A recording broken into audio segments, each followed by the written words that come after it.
What is up?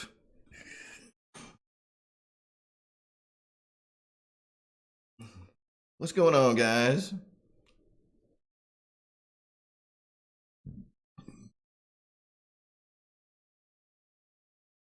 Hey, Wayne Lee, just grab the empty boxes, man. You know, cavemen wipe their butts with leaves. This toilet paper stuff is for sissies.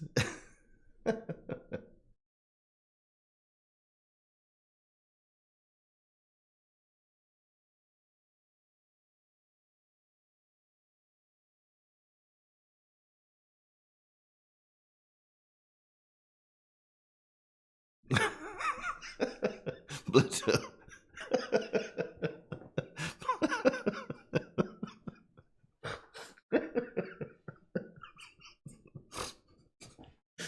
Bledsoe, that's pretty funny. Just blow it out in the shower.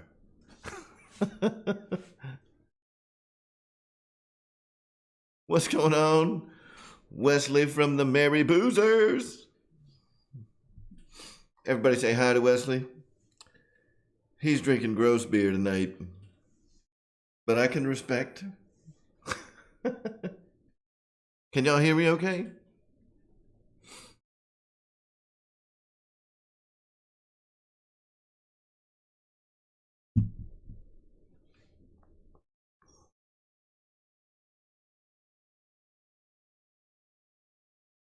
Awesome.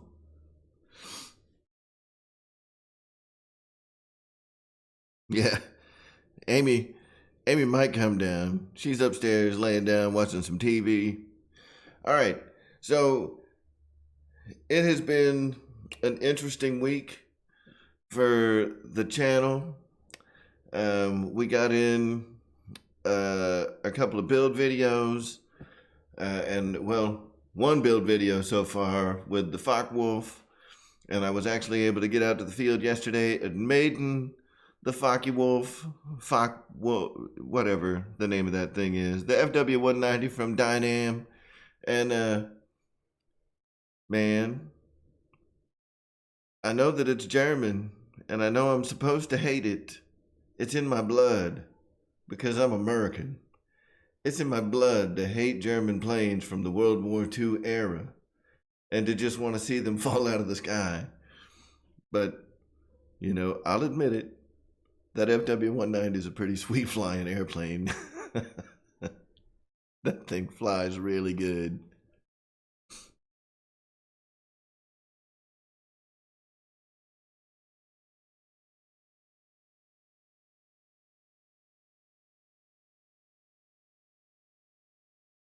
Hey, does Dave's RC have, I know, Randy, does Dave's RC, does he have coronavirus?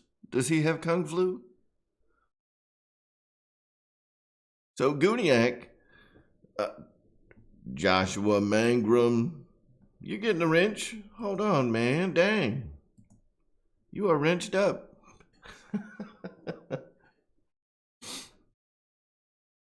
So, Gooniac, here's something that I noticed, right? Is there are only 500 kV motors from Dynam, you know, the little Detram 500 kV motors. I've got it's a Turnigy motor, so it's not the best motor in the world, but it ain't bad.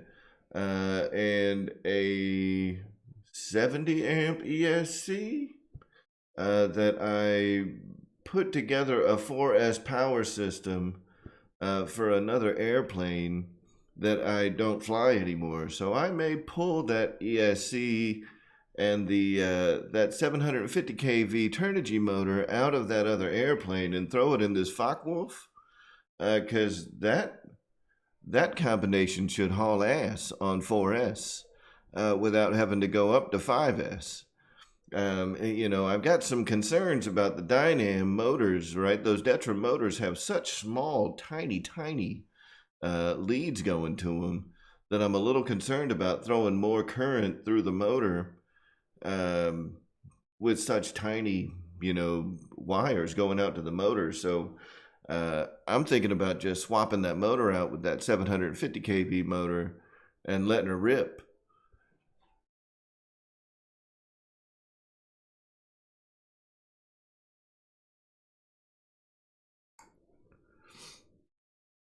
Yeah. Yeah, I try to fold the wings on this thing. But I'll tell you, you know, on 4S with the Dynams,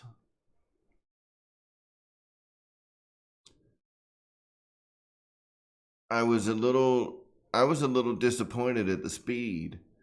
Um, F you, Kenny. What's going on, Jackson? Good to see all you fine RC folks tonight. It's another Monday with the RC Air Marshal.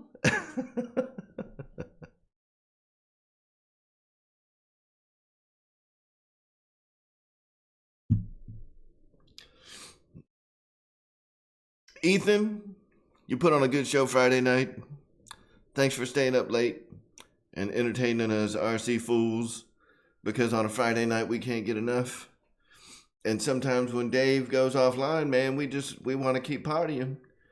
And you were there for us, so thank you, sir, for bringing the heat on the late nights, Friday nights. Dustin, Raven Rock, Machine and Aviation, who I am almost certain has a big nice jar of Skippy peanut butter sitting very near to him.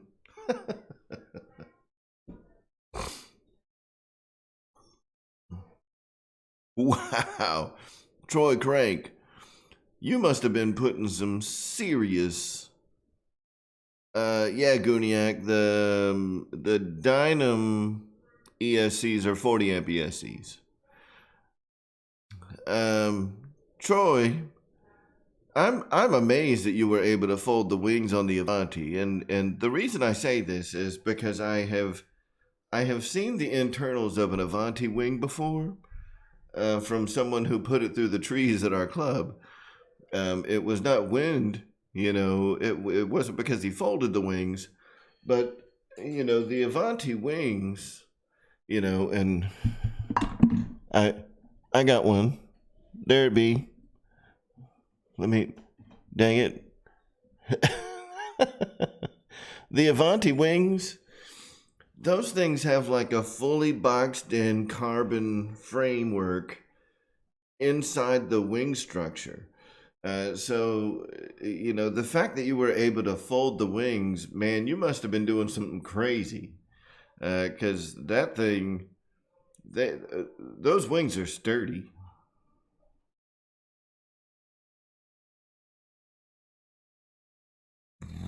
John Hill, hey, you know, John Hill, that guy works himself to the bone and usually isn't able to join us live.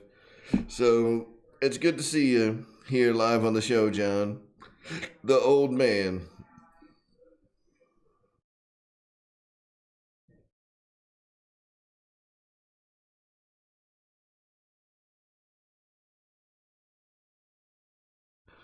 Mike, the wires feeding the homes are so small because they're feeding insanely high voltage, you know, like 20, 30, 50,000 volts, but very, very low current.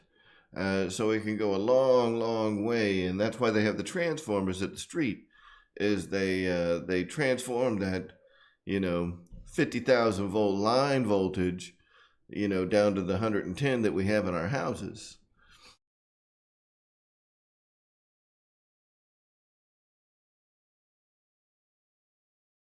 I did good at Georgia Tech, man. They taught me something. I did all right with electrical engineering.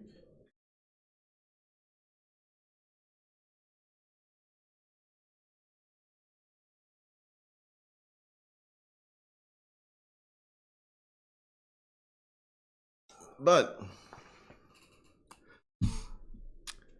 the Dynam motor, if it can carry 40 amps through those itty bitty tiny wires, you know, I don't like it, right? Because the wires going to the motor, the wires coming off the ESC are like 13, 14 gauge wires. The wires going to the motor step down way smaller. They're still carrying, 15, 16 volts of power at a full charge, at 40 amps of current, fully loaded on that ESC. So I just don't like them, man. I feel more comfortable personally swapping the motor out with something with a more substantial, lead going out to out to the stator, and that would just make me feel better. It may not be needed.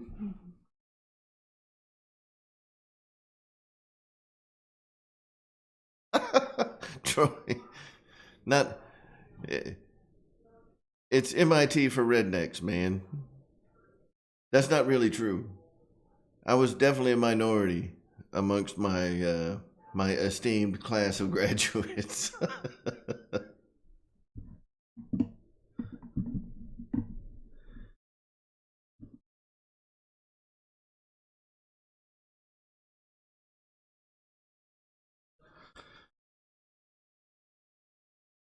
So the C rating of a pack is not going to do anything for the speed of the airplane. What it's going to give you, is maybe a little more punch to the motor. It may help the motor spin up a little faster. So say you spike the ESC and your battery, that you're running can't handle it. Having that extra C rating increases the discharge capabilities of the battery. So say, for the sake of of simple math, say we're running 1,000 milliamp hour battery and we've got a 30 C rating battery, right? So that battery, at 1,000 milliamp hours at 30 C discharge can only discharge continuous at 30 amps. We bump that up to 100 C, it's still only 1,000 milliamp hour, and now it can discharge continuous at 100 amps, right? So that 30 C is more of a measure of how much power I can pull, or how much energy I can pull out of that battery at a constant current, as more than giving me more speed. To get more speed, that's where you have to look at like motor ratings and things like that. So a 500 kV motor is going to spin at 500. It's not 500,000. It's 500 RPM per volt that you apply to the motor. So it's, as you apply more voltage, you'll get more RPM out of the motor, and theoretically more speed if you're not already drag limited, or if your prop is not already spinning at a rate that spinning it faster is gonna, you reach a point of diminishing returns where spinning that prop faster is not going to yield more speed, and it could create more issues than than turning it at the right RPMs for that propeller. A lot of technical stuff.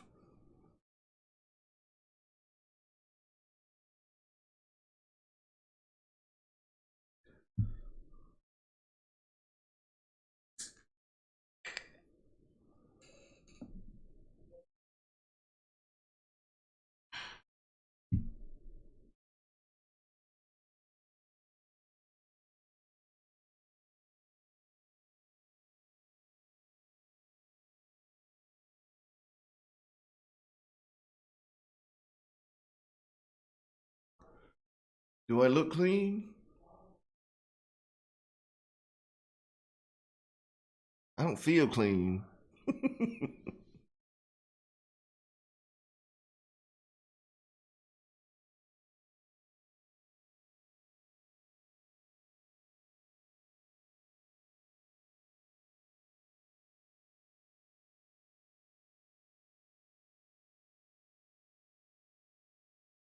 Um, Dustin, he was on Friday. He just came on a little late, so it happens. All right. So, and that's the other thing, while we're talking about C ratings and batteries and all that fun stuff, since we're going down that road, there, unlike voltage, which is basically a constant, right? We know what voltage is. Um, every battery manufacturer measures C rating different. There is no standardization on how to measure C rating.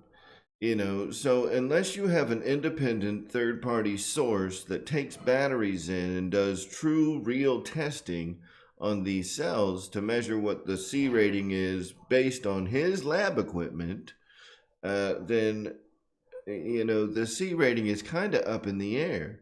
These guys aren't using, if I buy a 70C discharge rating from Roaring Top and I buy a 70C discharge rating, heavy duty, Turnigy battery, or I buy a 50C discharge rating from Spectrum, or a 60C discharge rating from Admiral. The point is that none of these manufacturers are using the same testing process to measure what their C rating is. So everybody's C rating is kind of a load of BS. It's a decent thumb rule, but there's nothing set in stone that says this is how you measure C rating. Can we get a good idea of what it is? Of course. But the fact is, like I said, every battery manufacturer uses a different process. So unless there's somebody out there, and there's actually a really good source of information for lithium ion batteries because of the vaping community. There's a guy out there, and I can't remember his name off the top of my head, but he is, a guy that does independent C rating tests of lithium ion cells, of 18650, 21650 lithium ion cells for vaping folks, and the guy gets a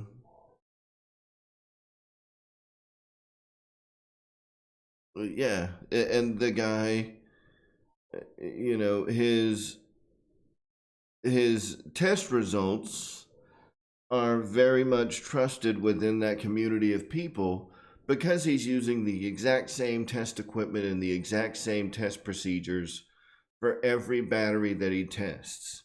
So even though the C ratings of a particular battery may be a little off from what the manufacturer says, you know that what his baseline is the same for every single battery.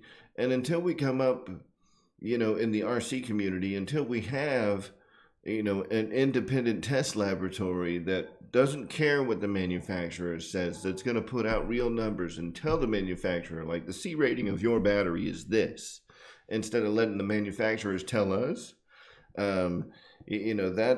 that's where we're going to continue to run into problems with inflated C ratings, and they're on every battery that for a long time they've been doing this. It's been happening for years, since lithium cells became a thing, and high discharge capacity cells became a thing. Whether it's lithium ion guys using a flashlight, or the vaping community, or the RC community, or solar power, or the little battery packs that you can get for your cell phones. High discharge capacity cells have had their C ratings exaggerated for a long, long time.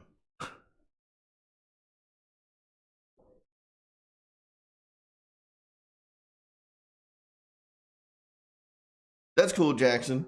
And I'm glad you said that, because I'm not really, I don't know. for some reason, I'm not really feeling the race this year. Because if Joey Logano comes here and wins again, I'm going to pull all my hair out. Because I don't like that guy.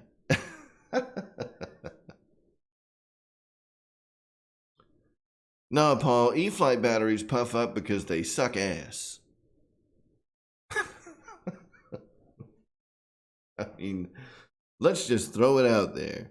E-flite batteries suck. The Spectrum batteries are good. I haven't had any issues with the Spectrum smart batteries, but like the E-flite batteries and the blue wrappers, man, don't.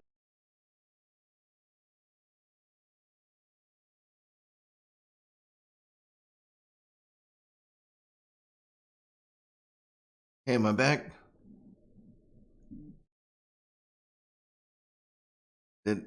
Is everything back?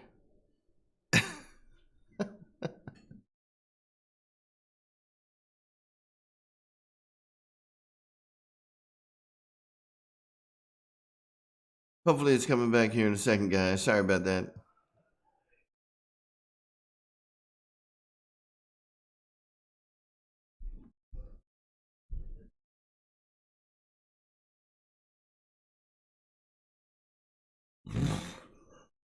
All right. No, I didn't get throttled. I got my computer froze up. So I kind of got to figure that out. I upgraded the memory of my computer from 16 gigs to 32 gigs.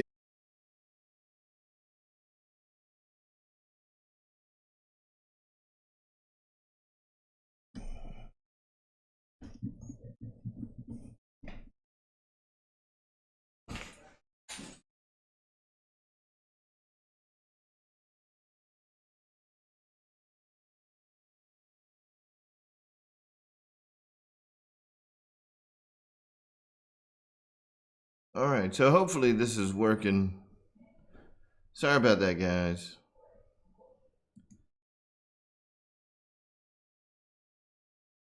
I know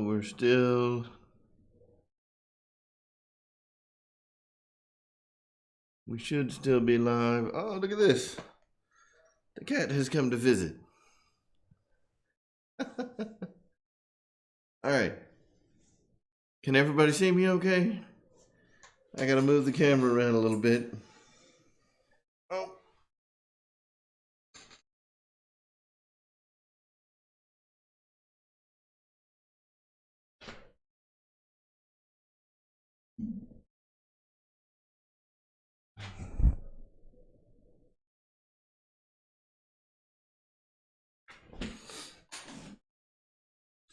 All right.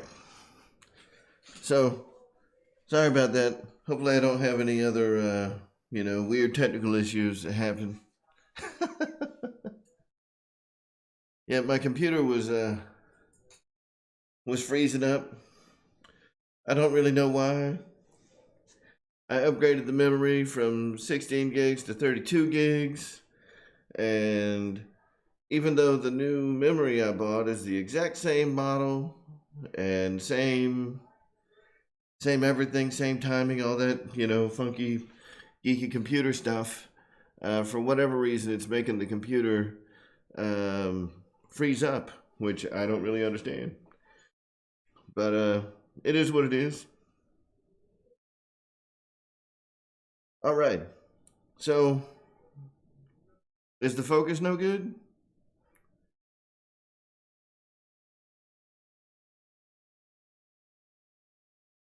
Everything that I'm seeing in YouTube would suggest that the video should be good to go.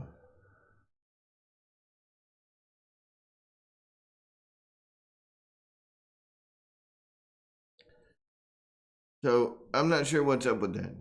All of my everything that I'm seeing, like the rate that I'm uploading at is great.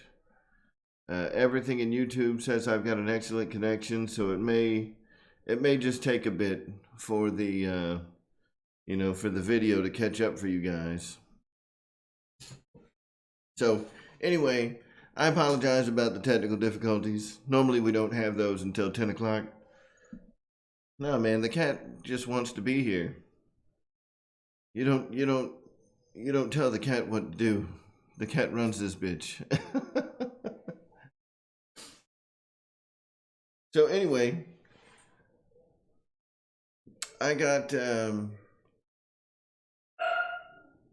this Focke Wulf flying, and it's a little slow, but it does fly pretty good.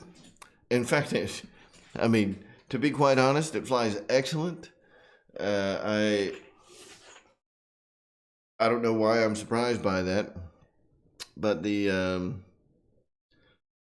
Focke Wulf flies fantastic, and it's not going to change my opinion on purchasing German planes, but I'll fly them. The Focke Wulf is a great flying airplane. I have a video on the P-47. The build video is in the process of being edited. That one. So anybody that watched my my Focke Wulf build video, and I apologize already for the length of the video. The build process was only like, maybe 10 or 15 minutes of the video. The rest of the video was me bitching about what a pain in the ass it was to put it together.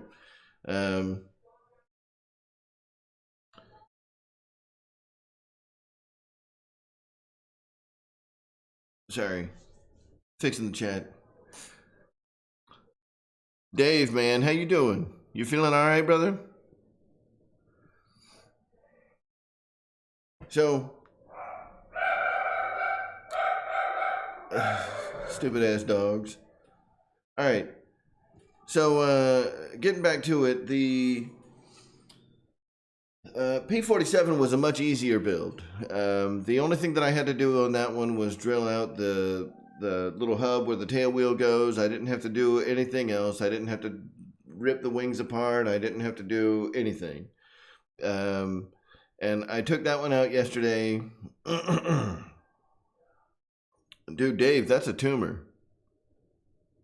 It's a tumor. Sorry, man. My animals are being assholes. So, the P-47, I took it out to fly yesterday, and this stupid thing, it's probably more my fault than the airplane. Everything on the plane was great.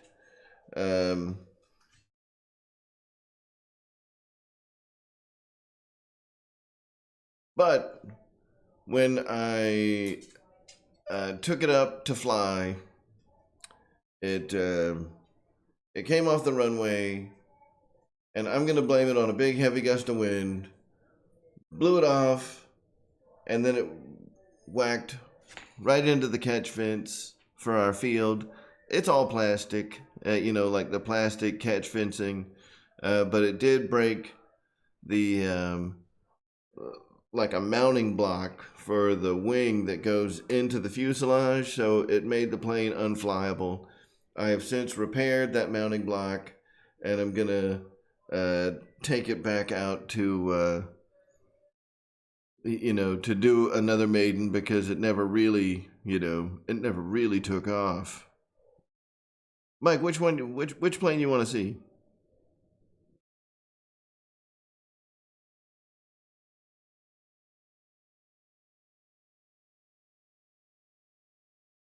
You want to see this? You want to see this P-47? This one right behind me? Oh, so Reckham, it wasn't nose weight. The batteries that I'm running in the P-47 and the Focke Wulf, I was running the Smart 3200 milliamp 50C battery packs, which weigh quite a bit more than the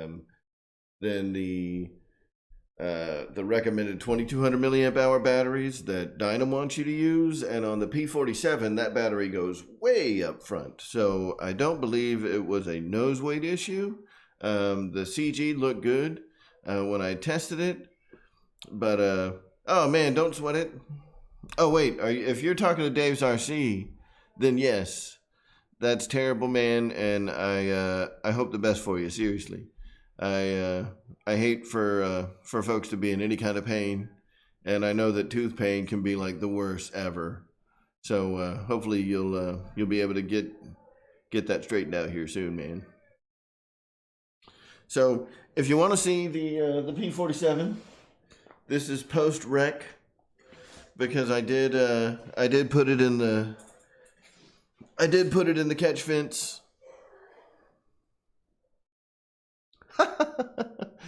Well, unfortunately, it didn't stay broke very long.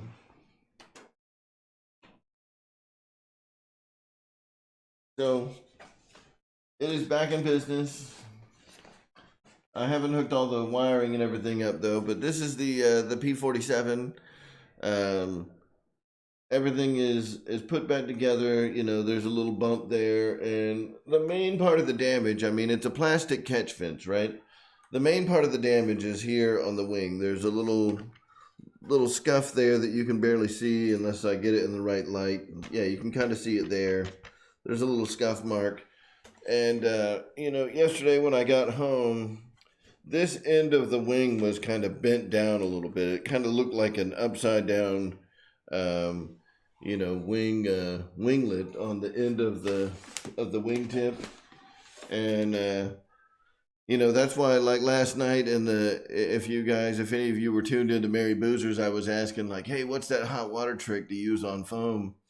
And I called Wesley last night after they went offline, and you know, talked to him a little more, and you know, took this thing and applied, you know, some heat to it, and got all the foam kind of, you know, bent back into shape. So, and I used some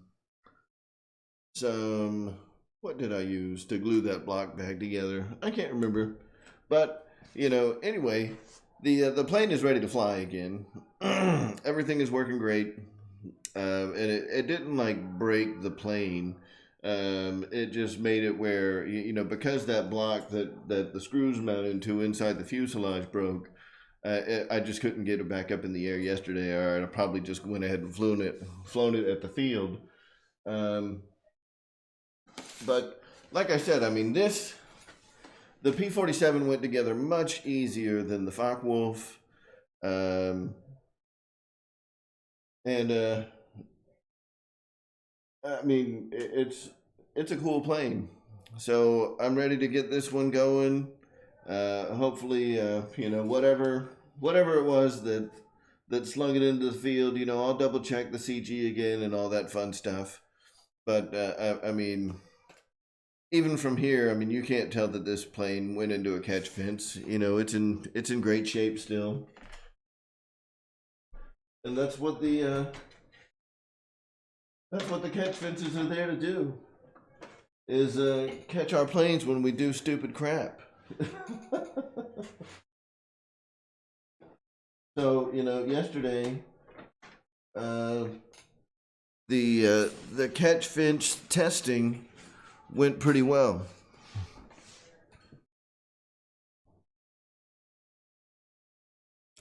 Man, it is getting freaking stupid hot down here. Ugh.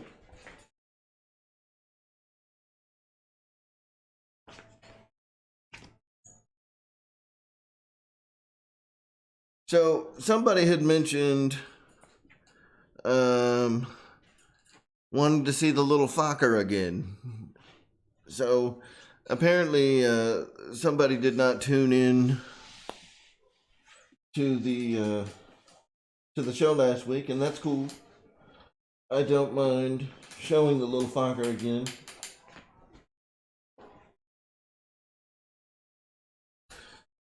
Sorry. Woo! It is hot. No, man, I don't know what's going on. Like it's just been warm today. It's been getting warmer in Georgia, and we haven't kicked on the AC in the house yet. So it is what it is.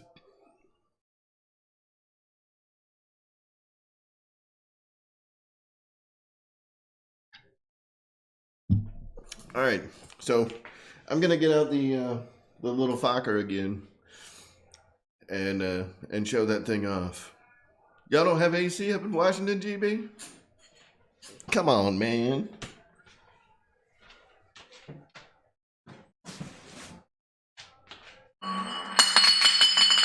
Wow.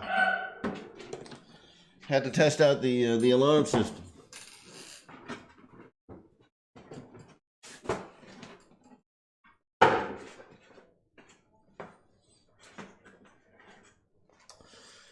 All right. So for those of you that missed it yesterday,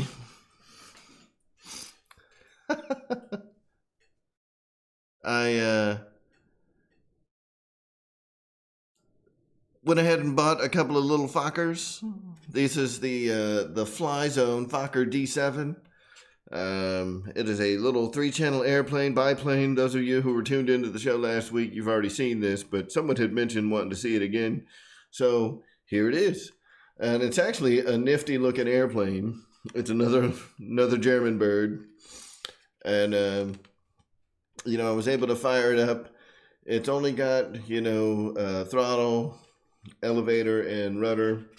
And it's got two little stringies back here.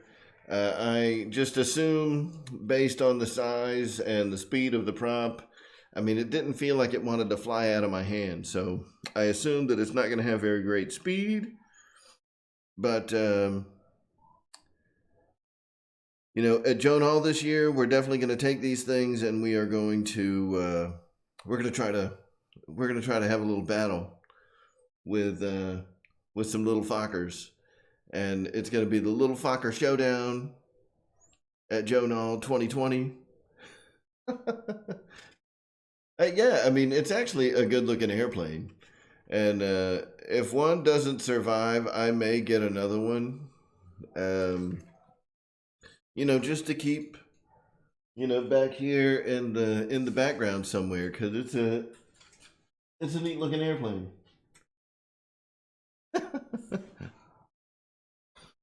Yeah, it's a good-looking little Fokker.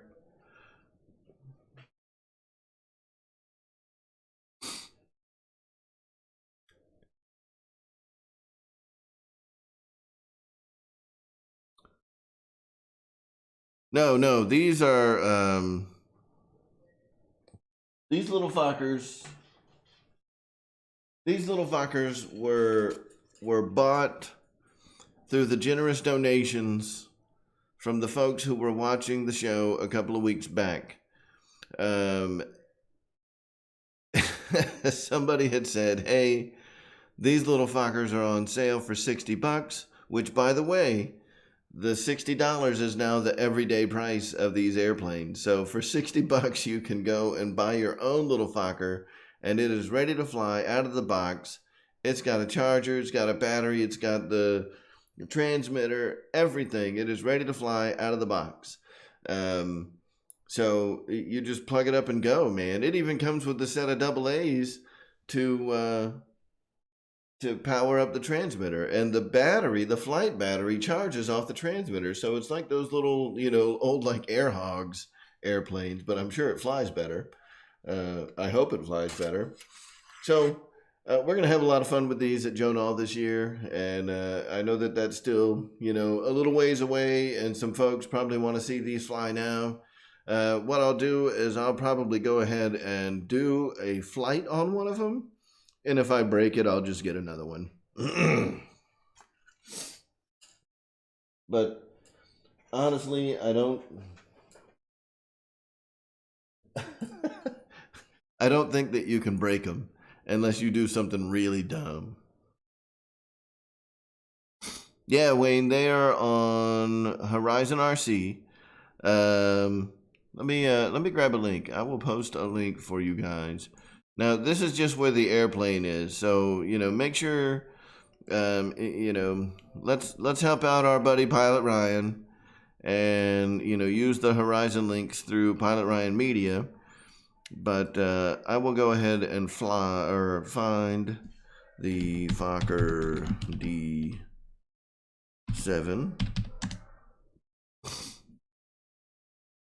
$60.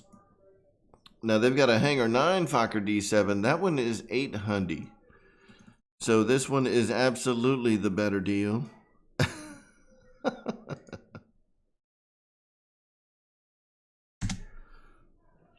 So guys, there is a link to, 5-mile-an-hour winds would get you in trouble in this little airplane for sure.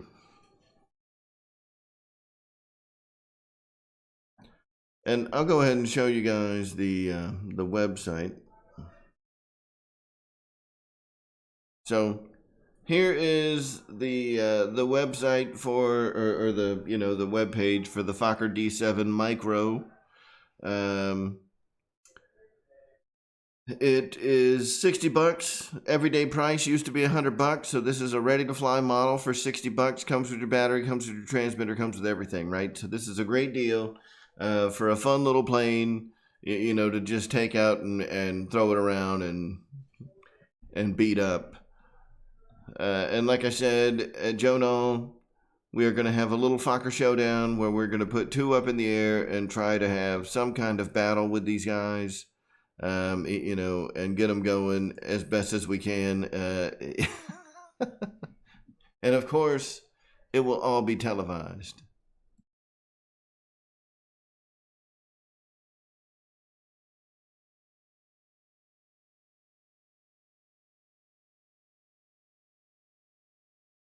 Yeah, Horizon has been slowly but surely getting rid of a lot of things that they acquired when they bought Hobbyco.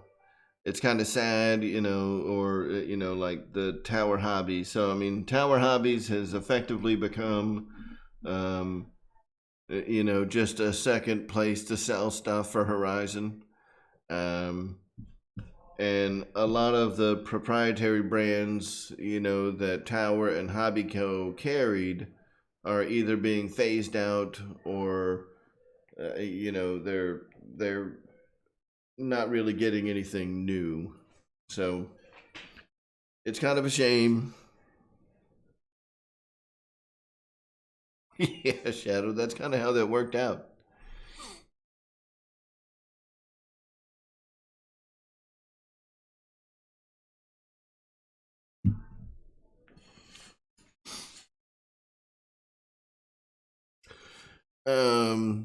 So I'm going to jump behind the camera for a second.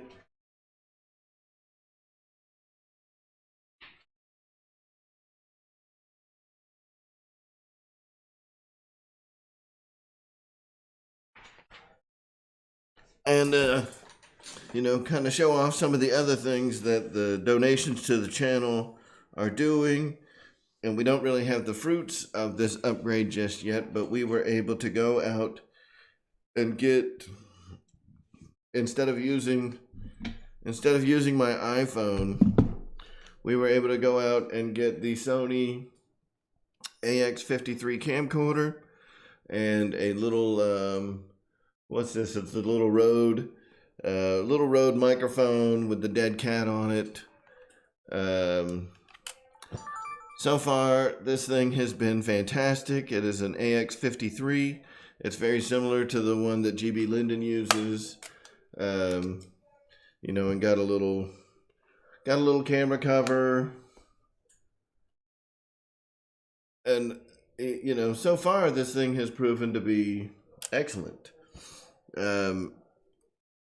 Great video quality. But I still need to play with bringing the video into the computer. So we should be getting some better quality videos here in the near future to help out the channel, and a little less wind noise. So,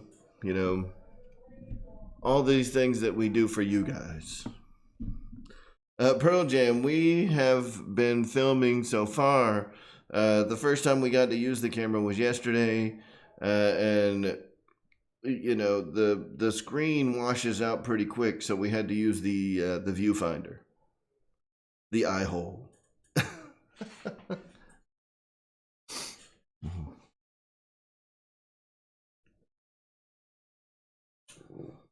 Yep. So, so far from what I've seen, just from watching the playback and the little tiny screen, the camera has done a great job. It's got really good view. It's got excellent zoom capability. This thing can zoom in. I think it's 20x zoom, and it's all optical. We could do digital zoom, but that stuff is for the birds. Um, so we're pretty happy with it, and I hope that it is, that change in camera is reflected in our flight videos, because ultimately our goal is to put out great videos for the YouTube community, and you guys are the best, so we want to do the best that we can do.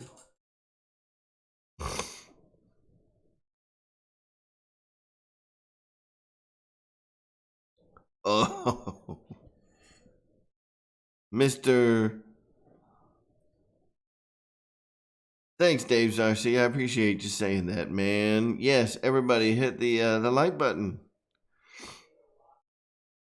Thank you. So,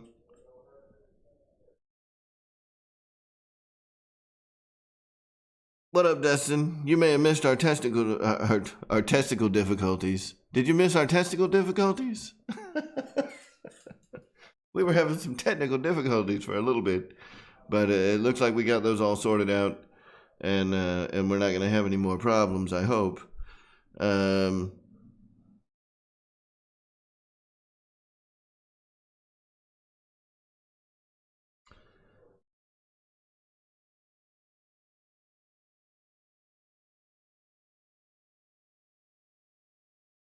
So Pearl Jam. To answer your question, and I think I may have already, on ours the screen washes out way too much in bright sunlight. There may be something that we can do. We may be able to put like a little shade on there or something where we could use the screen for filming. But the best thing that we have found so far, is using the viewfinder. So on this thing, you just pop the little viewfinder out. It's got a little eye hole there, and just hold it up and looking like an old dad, filming stuff.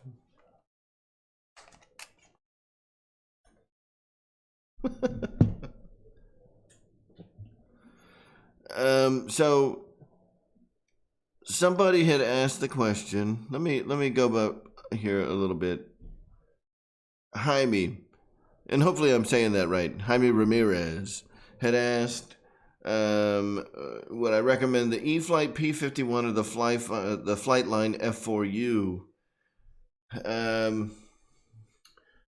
I mean, both of those are going to be expensive models. They're both around the $500 range. If you're flying Spectrum radios, well, let me ask you this: Are you good? Are you good at flying warbirds? That'd be the first question.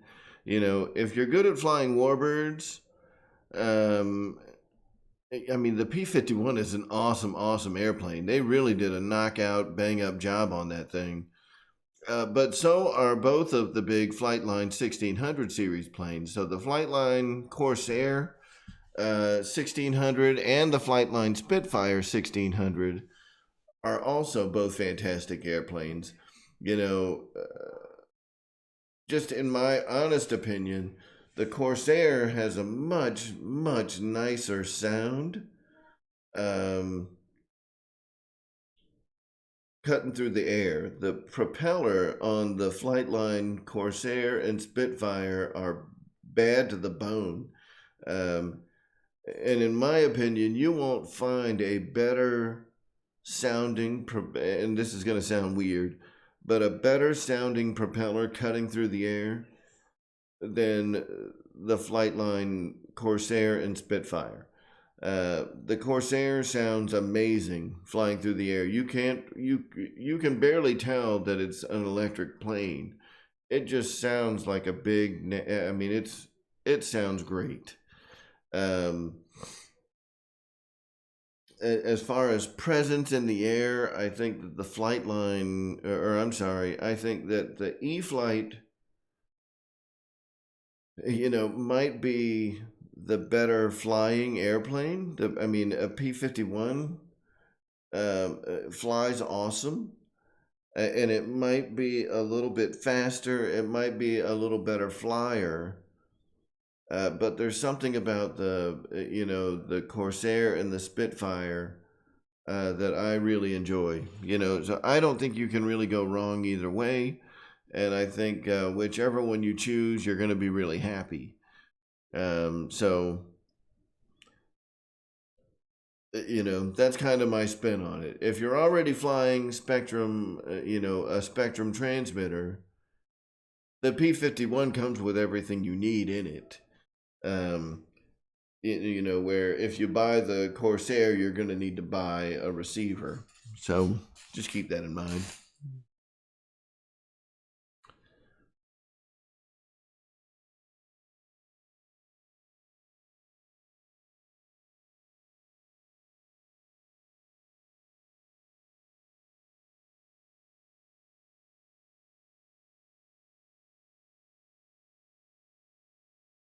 Dude, man, every time Dave's RC, like, he's in here and he's talking about his toothache, and every time he talks about his toothache, it just makes me like, ugh.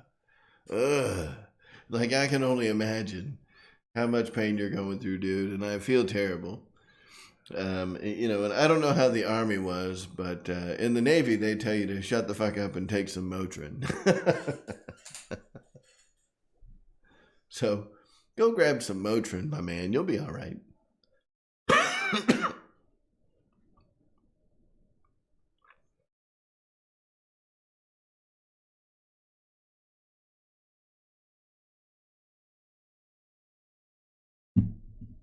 Yeah, I mean, if you use Futaba, then it really doesn't matter which one you get. The P-51, the Corsair. I do think that the E-flite P-51 is the nicest P-51 out there right now. I mean, that's my opinion. I think that opinion is shared by quite a few folks, but I think it is the nicest P-51 on the market, period. And I can say the same thing for the Flightline 1600 Corsair and Spitfire. That is the best Corsair and the best foamy, we're talking foamy planes, the best Corsair and the best Spitfire on the market. So either way you go, if you get the E-flite P-51 and you like Mustangs, you're going to love that plane. If you get the Corsair and you like Corsairs, now, it comes down to an issue of, do you like the bird cage better than the bubble top? I like the bird cage a little better personally. Which Corsair do you like better? There's a lot of questions to be asked, but both of them are going to be sweet, sweet flyers. Because you fly Futaba and we're taking the receiver equation out of things. I mean, they're both awesome airplanes. They're awesome. I'm hard pressed to tell you that one is better than the other. That's a personal preference thing, man. They're both awesome airplanes.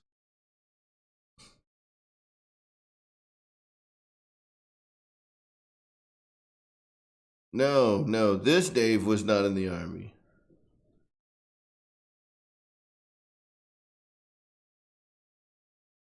Yeah, pain is weakness leaving the body. Michael Reitzer. Which, just change your YouTube name to Reitzer so people can, just spell it phonetically. So no one will call you Rajka anymore.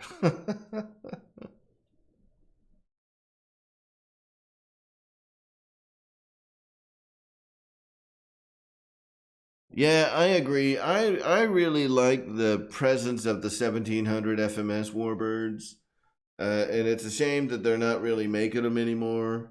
Those were, and to be honest with you, if you look at like the 1700 FMS Redtail P-51 And I mean, obviously, the new Spitfire is built by FMS, right? Um, but there are some major differences in the wing structure. Obviously, the way the wings go together on the new P-51 is exclusive to the E-flite branded model, but uh, everything in the fuselage looks like a shrunken down version of the old FMS 1700 Spit. So it's a great looking bird. Both of them are fantastic.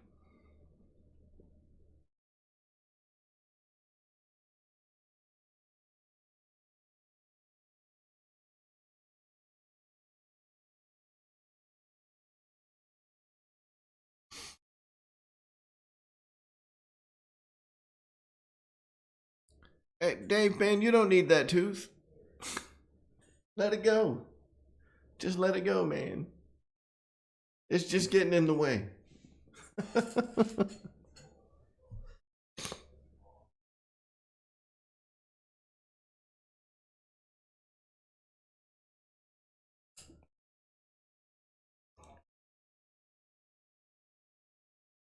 Dude, Jackson, that's the way to bring him up. That's the way to bring him up right. Dustin, there was a new Spitfire release. Oh wait, no, not a new Spitfire release. No, I'm talking about the.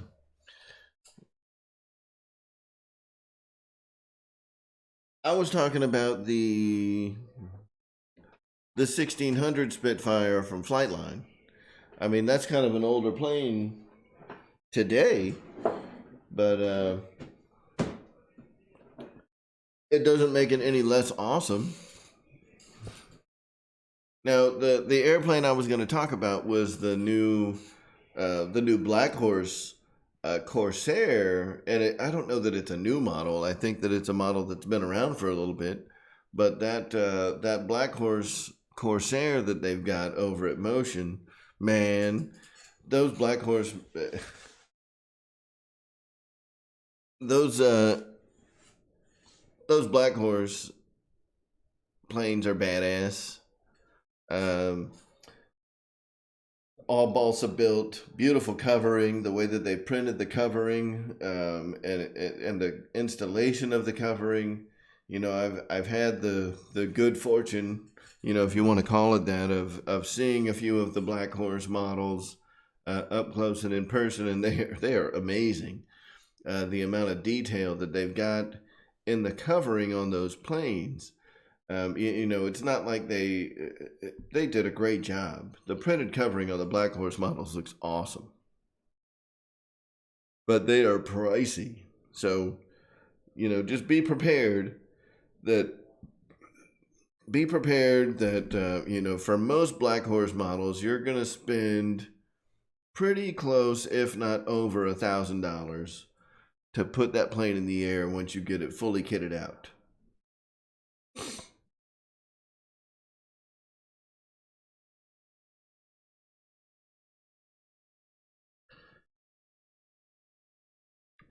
Yeah, Rich, I agree. For the most part, millennials are a bunch of sweethearts, but they are trainable. Believe it or not, there's a ton of folks out there, young kids that are willing to put their ass on the line. The same way that every other generation, ours and every generation before us has put their ass on the line. There are plenty of young kids today who are ready to put their ass on the line too. So fear not. The country's not in total shambles, but it certainly seems like you know the the weaklings of today are a lot weaker than the weaklings of 30 years ago. But we still got some tough kids out there that are ready and willing to whoop some ass.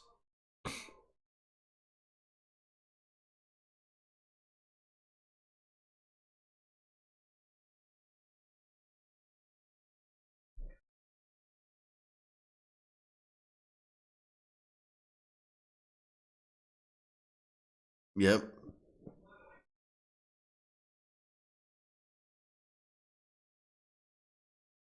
See you, EQ. Hey, thank you to EQ. EQ sent me something really nice, and I know that he's on his way out, but I just wanted to, to pass along a sincere thank you to Eric. He sent me a Spectrum AR9350 9-channel AS3X receiver. It's great. He wasn't able to get it working. He sent it to me at no charge, which is amazing. So thank you, Eric, for doing that. I really appreciate it, man.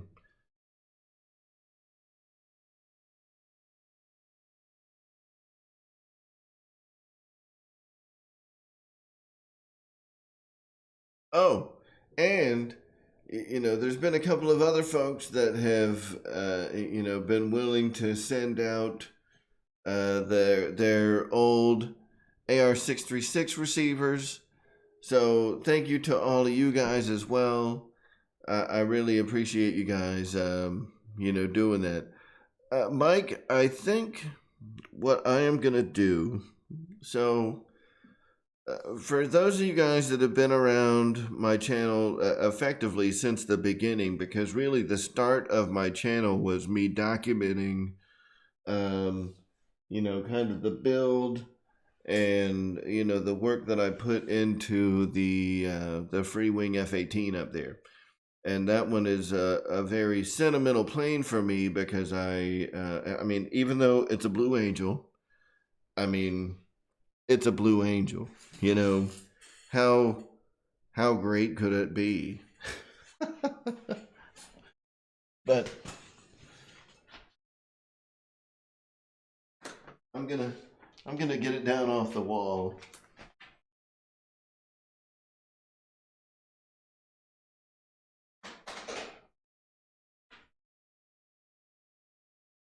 And to be honest with you, this could be a terrible idea. So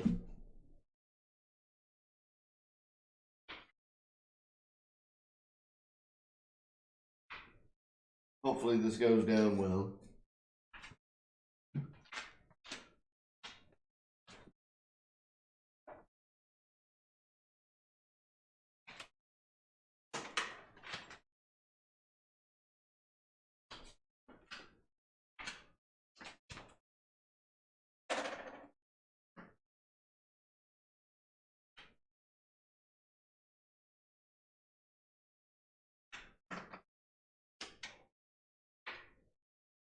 Look at my ass.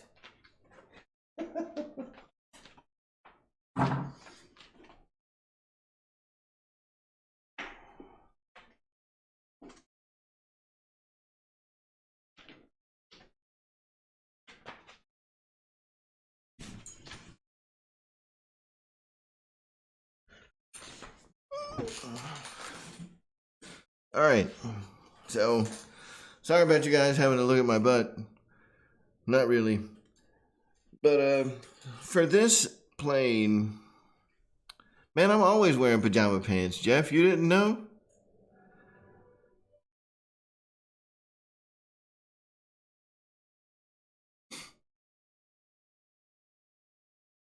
Joe ain't lying, dude.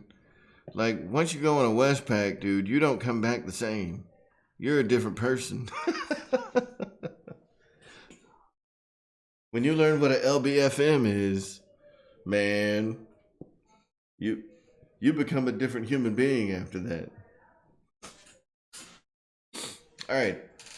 So the AR9350 that was sent to me, this plane has an AR. It's a 9-channel receiver, and I put a Hobby Eagle gyro in it. Now, because of what I did with this plane, and I'll take the canopy off. For those of you that haven't been with watching the channel very long, I did this plane in a Captain Jeff Coos as a Captain Jeff Coos memorial plane.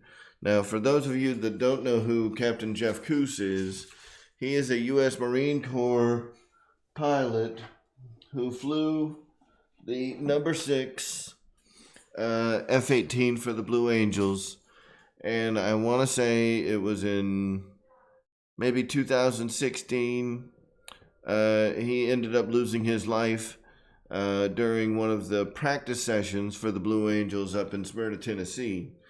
This particular airplane is obviously done up with the number 6, and you can't see it, but the bureau number under the elevator is, it matches the bureau number of the airplane that Captain Coos was flying.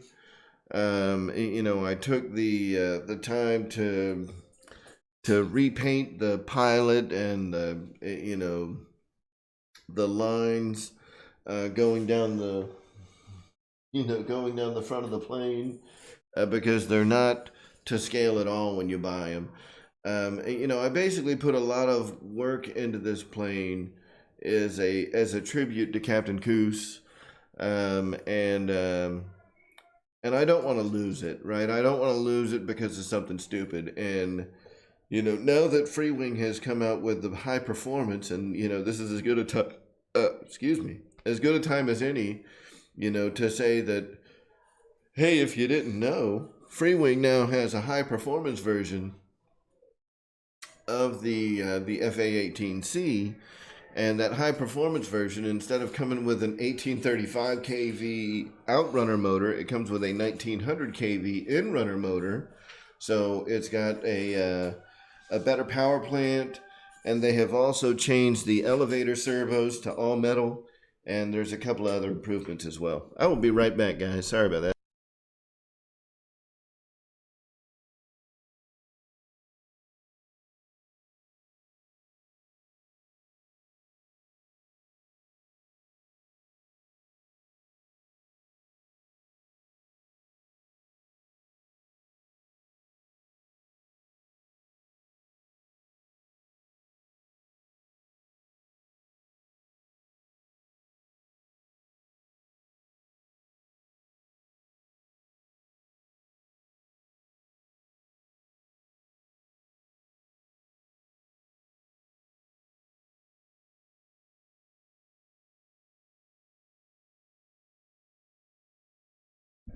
All right. So anyway, the Blue Angels, I obviously have a bit of an affinity, to the Blue Angels and the F-18. Even though I was on submarines, I still am very pro Navy, and I love the Blue Angel scheme. The only way that you can get the Freewing F-18 high performance version is in the Blue Angel scheme right now. I don't know why they haven't done it in the base gray. Ask Alpha, ask James. But I think I'm going to get a second one and do up a number 5 plane of, what is the guy? Lieutenant Ryan Chamberlain, Pilot Ryan.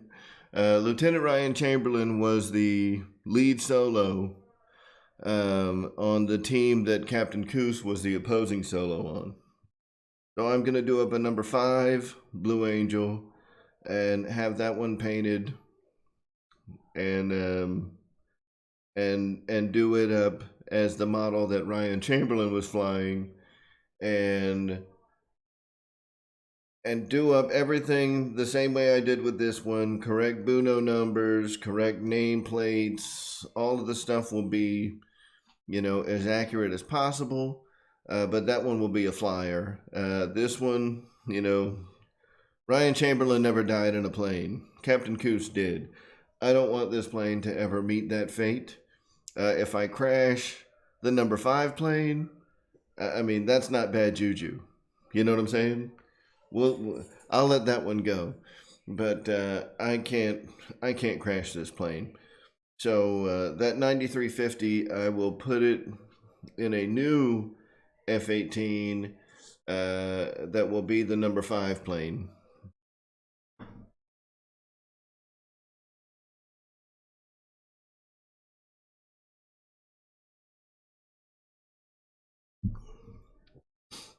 Yeah, that's all you got to do, Mike, is just have a little more altitude. Unfortunately, that was the brakes. And drop your throttle. Apparently, he was at full throttle the whole time as he was coming down. He never backed out of the throttle when he was in his dive after coming out of the split S maneuver. So I mean, it's a real shame. I hate that it happened, but I mean, it is what it is. It's one of the that's the risk that we take. And even on a flight demonstration team, when you're performing those kinds of maneuvers in order to put on a good show for the crowd, I mean, you're taking risks with your life every day. So this was just something that I decided I wanted to do, and now I'm afraid to fly it. So I'm going to put together a number 5 Blue Angel. It's going to be a Ryan Chamberlain plane, and I'm going to fly that one, and I'm going to enjoy it. And now that they have the high performance version of the Blue Angel F-18, it seems like the timing was right, and that they did that at the right time. When I was like, man, I need another one because I want to fly it. I mean, I do. I want to fly this plane because it's badass. But I don't want to fly this plane. I want to fly an F-18, not that F-18, but an F-18.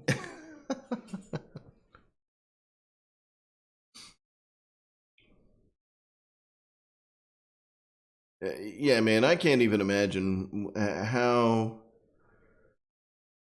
I mean, they didn't fly another show after that. They didn't fly their shows that weekend. I can't even imagine what it would be like, being like the head, like the commander of the Blue Angels. You're flying in the diamond formation, and one of your solo pilots, puts their plane in, and you see a big puff of smoke. I mean, like, I would just be devastated. But I mean, these guys are professionals, and even when something like that happens, you still have to be professional. You have to get your plane on the ground.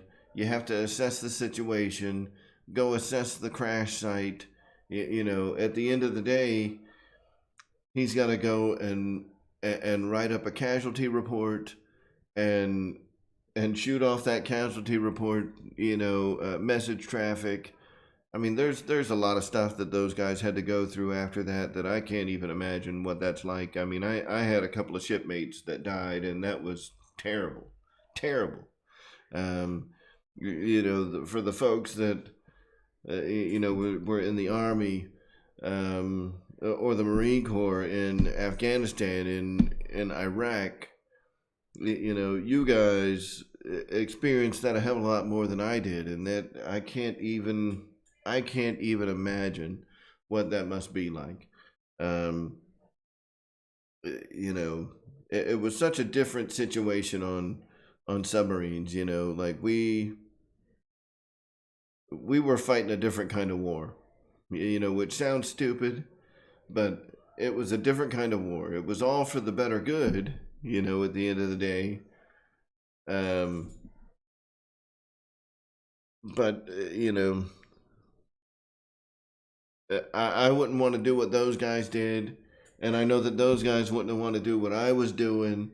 So there is a mutual respect for everything that guys in the Army do every day, and even though we all like crack on each other, and I'll make fun of Dave because he's a fucking douchebag, and Dave will make fun of me because I'm a fucking douchebag.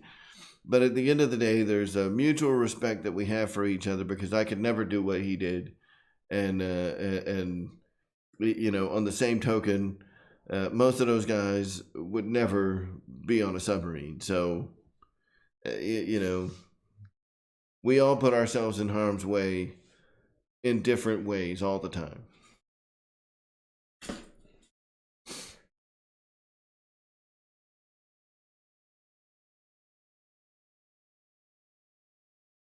What'd you say? Dave's RC just hit 90 subs?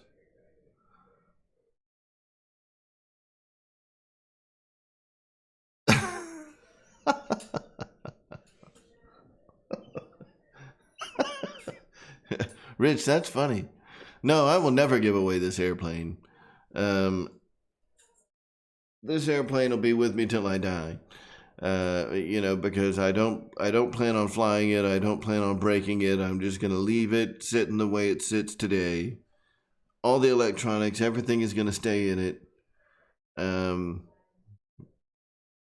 It will always be ready to fly, but it will never fly again.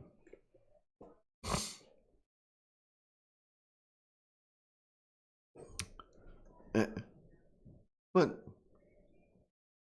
So you can get a high performance version, Dustin? Is that the problem? You're going to get a high performance version?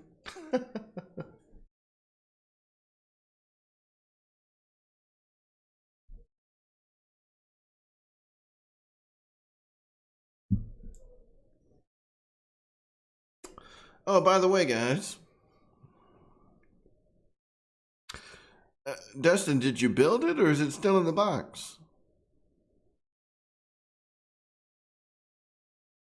Because if it's still in the box, it's never been flown. Is it still in the box? Like, I'll come up to North Carolina and get that bitch.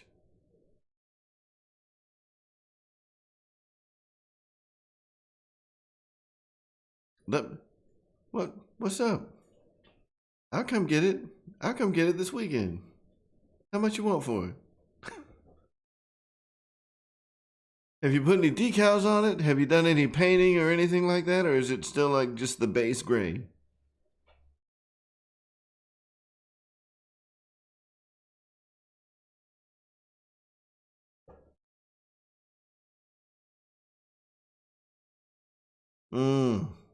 Dustin.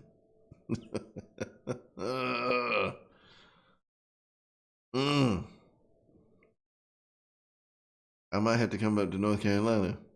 Will you let it go for a good price? Like, I can't be coming up to North Carolina if you're going to be asking $500 for the damn thing.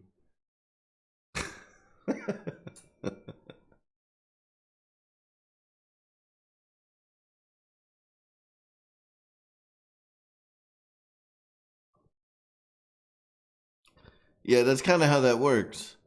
Like, I'll make fun of dudes in the Army all day long, fucking bullet catching, ground pounding, dumbass bitches. And, guys in the Army will make fun of me all day long, but at the end of the day, man,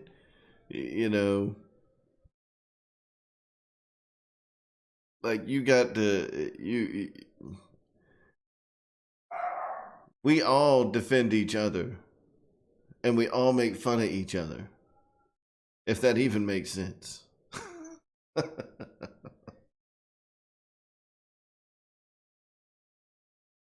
$4.99 and $99. Oh, that's no good price, Dustin. They have a high performance version. High performance only $4.99.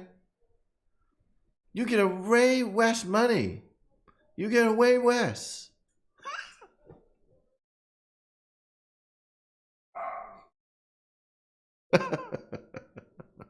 What's up, Brian? Man, I was sad today. That's what I'm talking about. 1999 cents.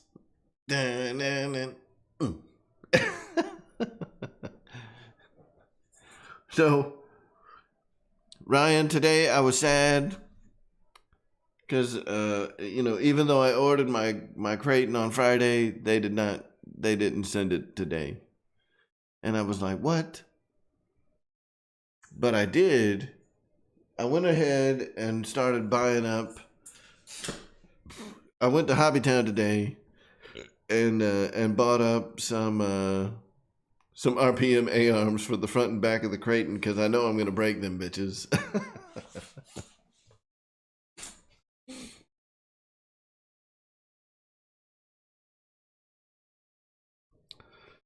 Yeah, Dave, man, you got to get that Puck Fu up in the air. I'm ready to see some Puck Fu flying because that's actually a pretty cool looking plane.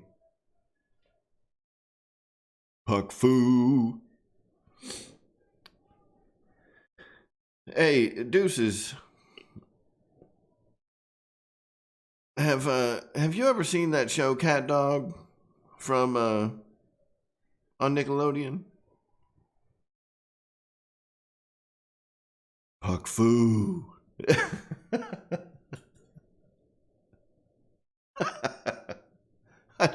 Who doesn't show up on Saturday? Me? Or Dave's RC?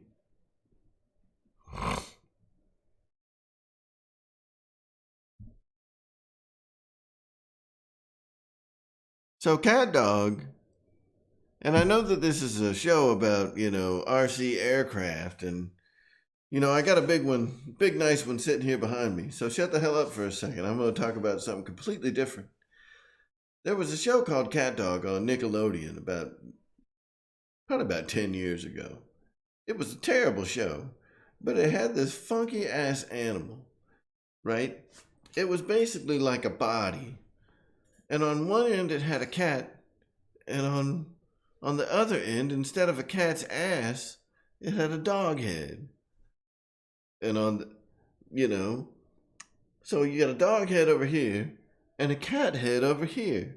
And I always wondered to myself, like, which side is the pooping end? Because one side has to be the chewing end, and one side has to be the pooping end. Like when the dog eats, does the cat have to poop it up out of his mouth? Or does only one of them have to eat because they share the same body? Those are the kinds of questions that I think about.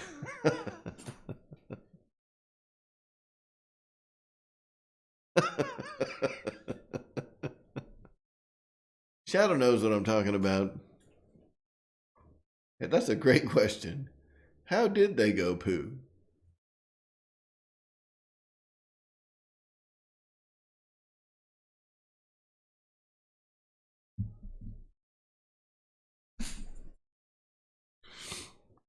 So, Dave, when did that shit start kicking in, man? When did you start going through that? Because you seemed all right Friday night. Did it, like, just beat your ass Saturday morning?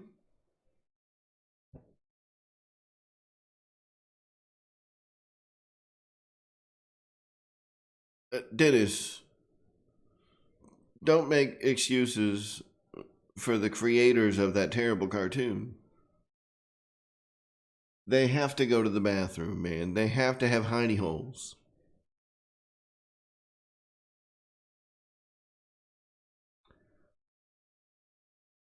Like, did they have a hiney hole in the middle?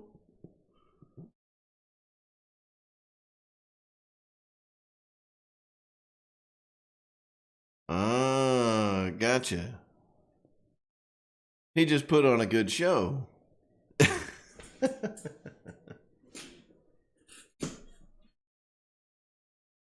Awesome. Dennis, that's the best news I've heard all day. That makes me feel much more comfortable about how Cat Dog, did his thing. Man, that sucks, Dave.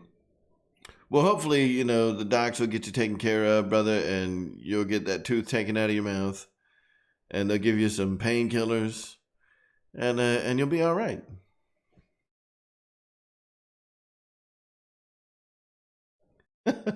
But look, Pearl Jam, that may be true, but listen, I have watched dogs eat poo. I have never seen a cat eat poo.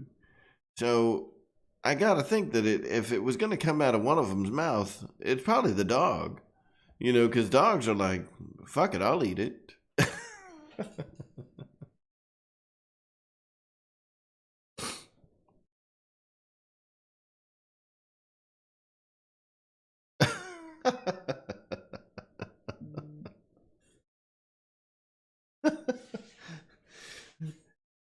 All right.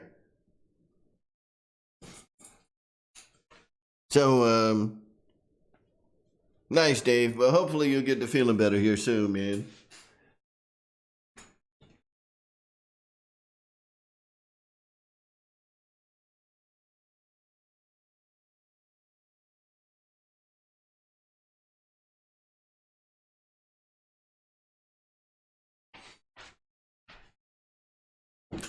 So, I want to have another quick conversation because I've been doing a little bit of airplane repair here lately. And I want to talk to you about a collection of things. Let me go get a couple more things here.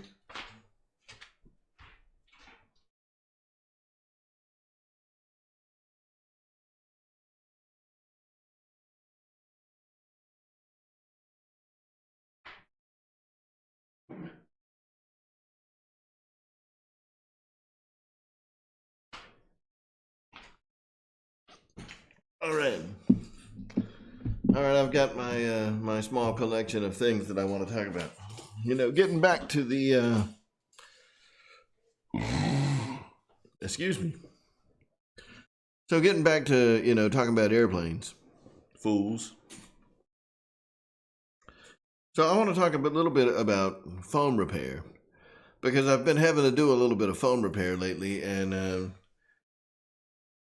I think it's something that a lot of folks, you know, either they don't do it or, you know, when they've done it, they've had really bad results or whatever the case may be. There's not a lot of folks out there doing foam repair, and something that I've noticed on, like, you know, RC groups or whatever the case may be, there's not a lot of talk about foam adhesives. You know, what can I use on foam that will be safe? You know, what types of foam are certain types of adhesives safe on?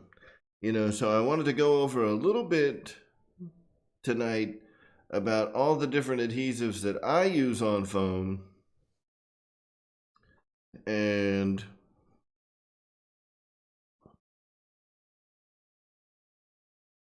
dude, Ryan, see? Ryan knows vitamin M, Motrin, ibuprofen. Go get you some Advil. You'll be all right.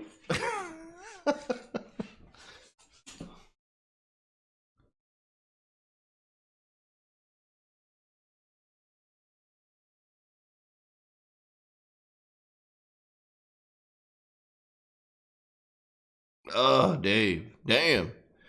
Yeah, so Jermaine, I didn't bring hot glue to the table, but I want to go over a list of all the different adhesives that I use based on different events, you know, different scenarios and different types of foam that I'm encountering, right? So I went and grabbed them all and grabbed a couple of other, you know, types of adhesives that that some work great, some don't, right? So the first one, and we're basically talking about, like, when I'm repairing foam models. All right, when do I use this kind of adhesive over another kind of adhesive, right?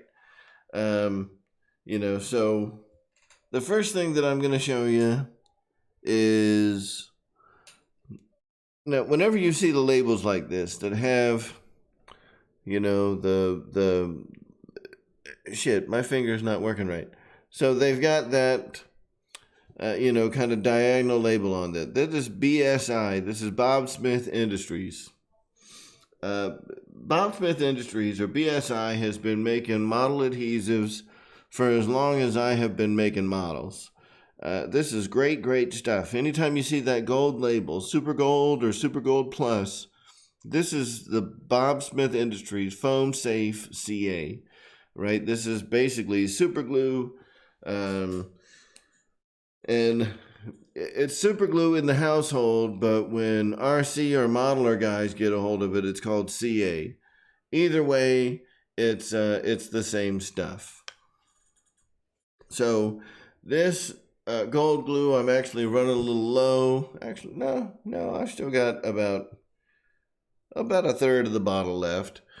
But it's super glue, and it's safe to use on basically all foams. So your EPS, EPP, EPO, all of your different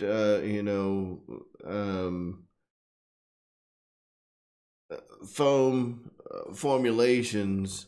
You can use this without any fear of melting it. The next adhesive that I will show you guys, and this is another BSI product, Bob Smith Industries, right? So this is the Instacure Plus. I want to say, yeah, it's a 5 to 15 second working time, so you don't have much time at all after you put this in.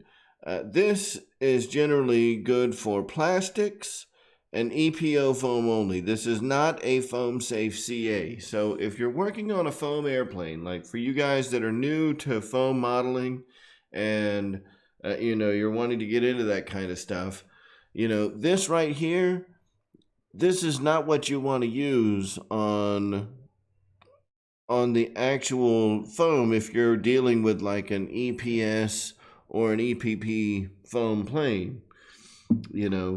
For EPS foam, like styrofoam, you want to use foam safe CA. You can put your foam back together, but keep in mind, this is going to be extremely, both of these. Anytime you're using a CA of any sort, it dries extremely rigid and can get brittle over time, right? So, it may not crack, but it's not going to maintain that flex, that give that you would get out of foam. And if you use this on a clear plastic, so if you use this to like glue on, say, a canopy or a light lens, on the tip of a wing or something like that, your CAs can create some cloudiness on those clear pieces. So, just keep in mind, this is great for like plastics, so if I'm gluing some missiles together or doing it, this works great on 3D printed material, but this is, more of a modeler's glue. It works great for anytime you're dealing with like plastics. The BSI Instacure works awesome. Anytime you're dealing with foam, I always go with the foam safe Super Gold, and you can't go wrong. Any foam that you're dealing with, that is a great choice. Anytime I'm dealing with CA, if I want it to, if I don't want to wait the 10 to 15 seconds or however long, 30 seconds, whatever it takes for that particular CA to cure, that's when we can go into our Instaset, right? Which again, this is another Bob Smith Industries product. BSI Instaset is a kicker, so we can apply our super glue, bond our two pieces together, and then squirt it with a little kicker, and that will instantly activate the CA and cause that bond to start tightening up.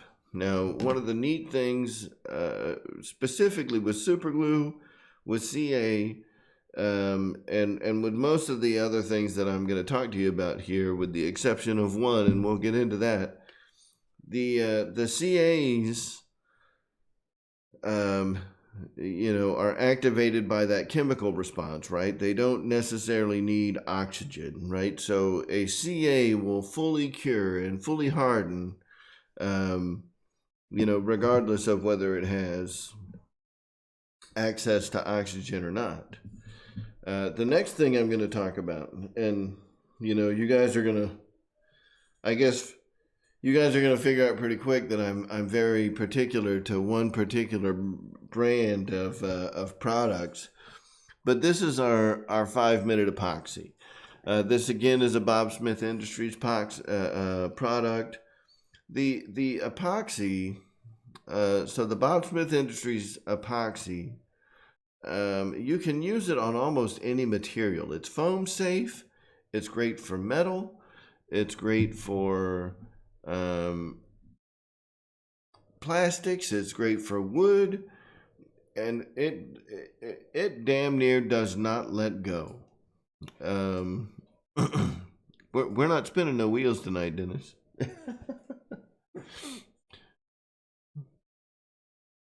See you, Jeff. And Jaime, thank you guys for coming out tonight. So, yeah, the 5-minute epoxy, this is a 1-to-1 ratio epoxy where you've got one, that is one bottle has a resin and one bottle has a hardener. You pour 1-to-1, so if you have, 20 milliliters of the resin and 20 milliliters of the epoxy, you mix them together, and 5-minute epoxy, you've got about 5 minutes to work with that. Most likely less, right? So you mix it up with like a popsicle stick.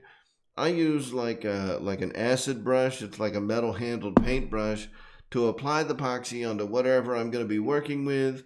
You put the two pieces together, and within about 5 minutes, that's going to start to harden up and cure. And you give it about 24 hours to cure, and that stuff is not coming loose. I mean, you have to do some major damage to get those two pieces to come loose again. The next adhesive that I'm going to talk about, well, let's just go ahead and get this one out of the way. I don't actually have a sample sitting here in front of me, but it's worth mentioning.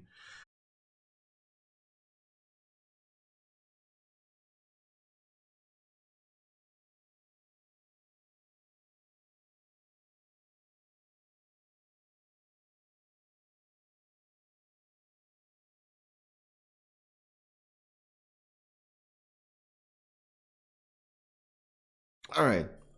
So it looks like we might be back. Sorry, my computer keeps freezing up. I guess it had nothing to do with the memory, so that's good. I did do an upgrade. Anyway, we're going to get back to the glue discussion. And sorry, I know that this is probably boring you guys to tears. But the next adhesive of choice for foam I want to talk about is hot glue. Hot glue is awesome. But it does add some bulk. So if you're trying to, take two pieces of foam and have them go back together like a jigsaw puzzle, right? That's where I typically resort to my CAs, so like my foam safe CA. If I need two pieces to go right back, I'll use some thin CA and some kicker and put them back together. And you get a really tight bond between those two pieces of foam because I don't want them to expand. Hot glue, if you press it together, it may expand on you, but it will hold for a long time, and it kind of melts that foam together. You press it together, you're going to get a great bond. And it's quick, and it's something that you can do at the field, and it's going to work really well. The next thing I want to talk about is Gorilla Glue. So the Gorilla Glue, now specifically the Gorilla Glue White. The Gorilla Glue Clear I haven't had really good luck with. The Gorilla Glue Brown and the Amber Gorilla Glue and the Gorilla Glue White have effectively been the same for me. So the Gorilla Glue is activated by water. So that's one nice thing about it, but it expands. So this is great for areas where you've got big cracks or something where you're trying to fill like a crack throughout a fuselage or in a wing or something like that. And when it dries, I mean, it bonds awesome. And it will expand into the cells of the foam and kind of bring everything together. But again, because it expands, you kind of have to clamp the two pieces of foam together as it's curing to prevent it from spreading those two pieces of foam before, depending on the types of tolerances that you're wanting to deal with.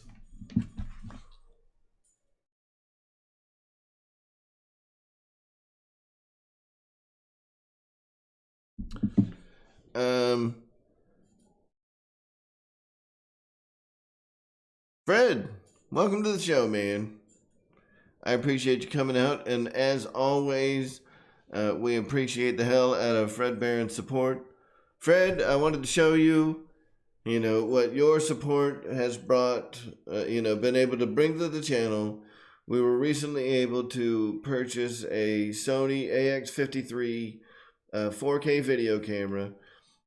So that is going to really step up our game here at the RC Air Marshal YouTube channel, and it's thanks to folks like Fred and their continued support of the channel that we're able to to go and grab these kinds of things and make these upgrades and continue to improve what we're doing here at the channel for you guys. So again, Fred, thank you so much, man. I really appreciate your support. Now, getting back to the Gorilla Glue. The Gorilla Glue is fantastic for things like gluing, something together where you need to fill in some voids. Say you have a wing that you're putting back together or something like that, and you've got a lot of cells that popped out here and there. You can put the glue in there, wet them down on both sides, put the Gorilla Glue down, clamp them together, get them to where they're tight together, and as that Gorilla Glue expands, it'll get all up into those cracks and voids, where you may have some of that cellular structure of the foam missing. The Gorilla Glue is great for those kinds of situations. And the last one that I want to talk about is, for some people it's foam tack. I have, a lot of tubes of glue that's very similar to foam tack. And, one of the guys that is at my field that you guys have seen many times, Patrick Crosdale, he may be in the chat, he may not. He lurks on our channel every now and then. I think he listens in. But I went and got some of this. It is the Bob Smith Industries Foam Cure. And I tried it out earlier.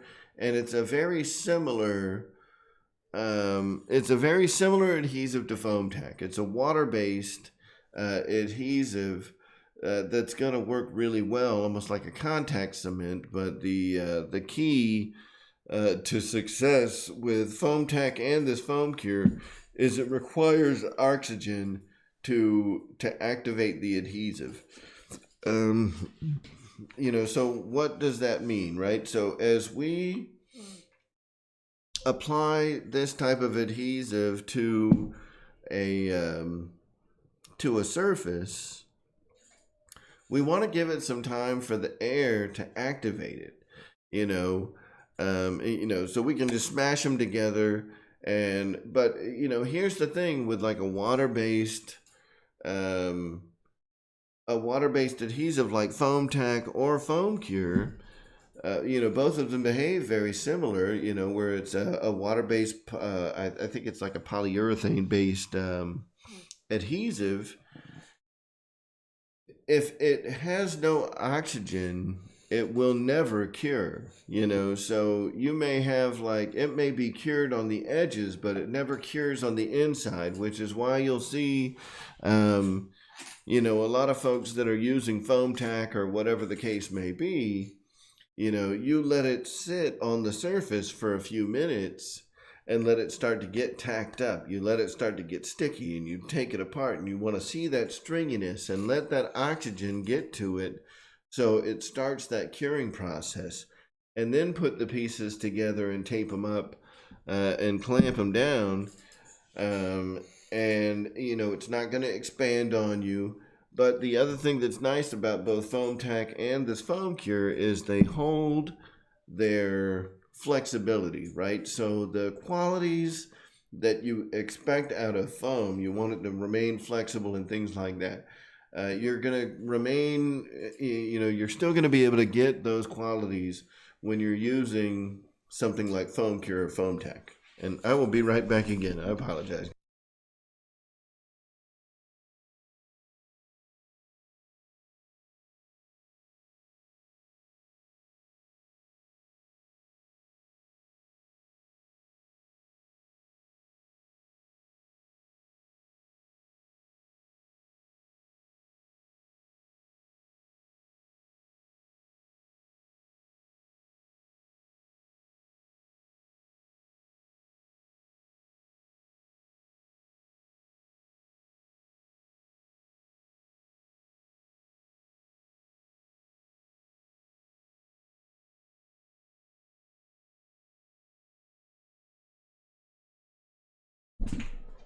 All right. Sorry about that.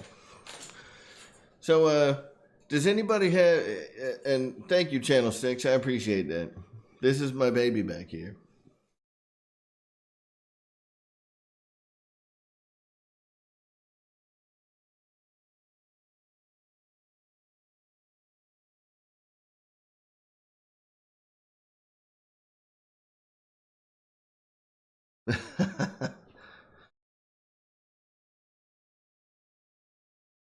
I think you said something to the effect of nice F-18. So,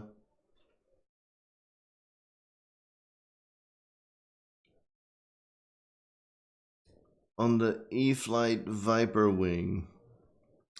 So I'll tell you what I use for servos, and it may or may not be a popular opinion. I either use hot glue or epoxy to put servos in. I don't want servos coming out.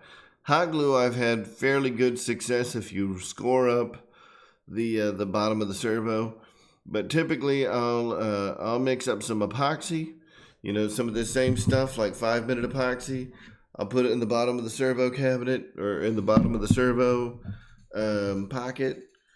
And I don't put the epoxy on thick. I will let it start to harden a little bit, and grab like an acid brush, put a thin layer of epoxy on both the servo side and inside the servo pocket, and smash it down in there, let it cure, and that servo's not going anywhere. All right, man, Shadow, we'll see you, bud. Have a good night.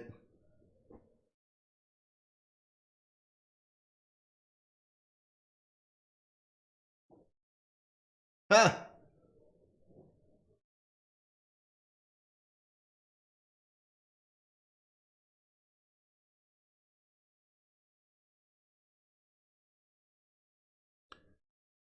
Yeah. Typically, once you add the hardener to the resin, when the epoxy in the cup is hard as a rock, you can you can almost bet on the epoxy on the model being hard as a rock as well.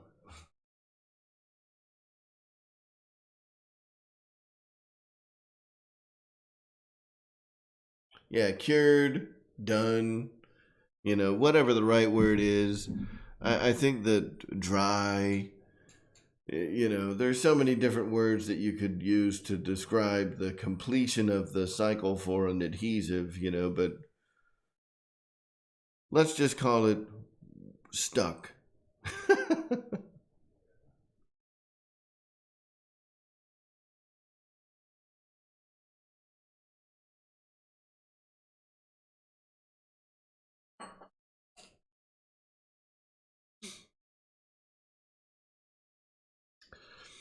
Yeah, and again, Mike, catalyst is probably the right word. I call it hardener because that's what it says on the bottle.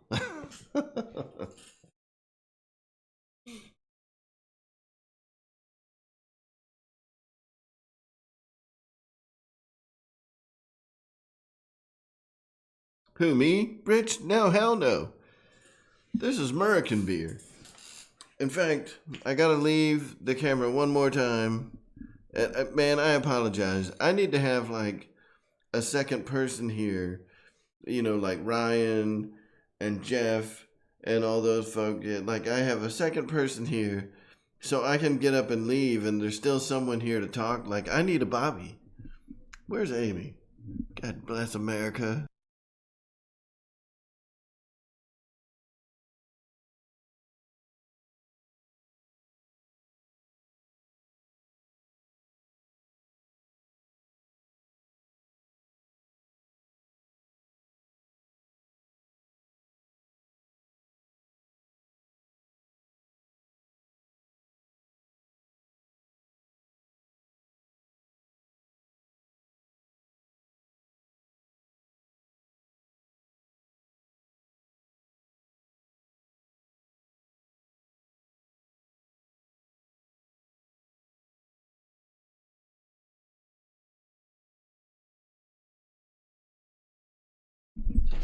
All right.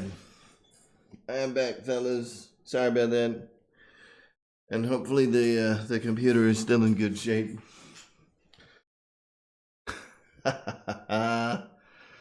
So, Rich, no, this is not German beer. This is Yingling Lager. It is America's oldest brewery. Founded in 1829 in some small town in Pennsylvania.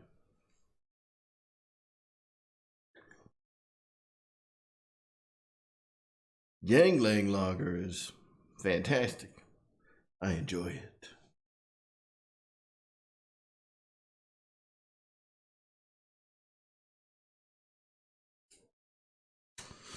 Ethan, that's funny. So,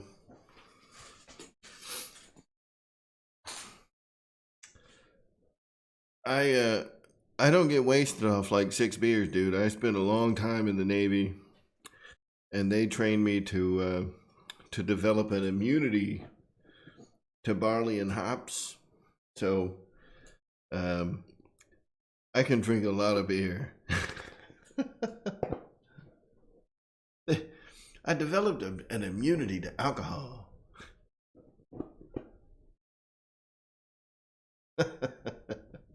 So, wasted might not be the right word. I may become more lighthearted, but I won't be like throwing up on camera or anything. I'm not gonna be like GB, who can drink like 2 glasses of wine and be like projectile vomiting.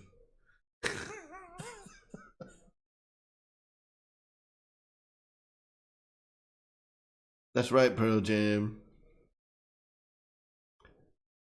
That is what a drunk person would say.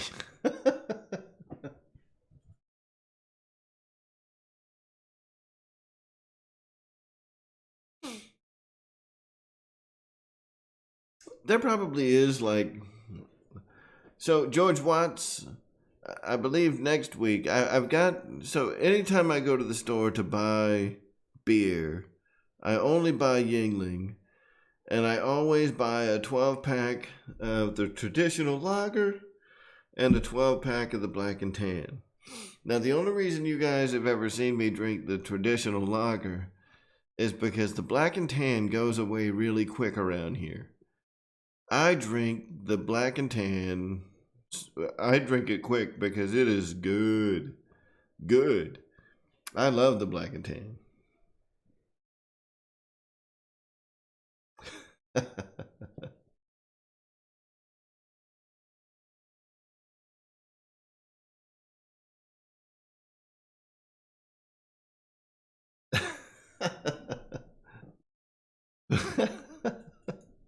That's funny. Yeah, the black and tan Yingling guys. Listen. If any of you guys are beer drinkers and you haven't tried the black and tan Yingling, it's fantastic.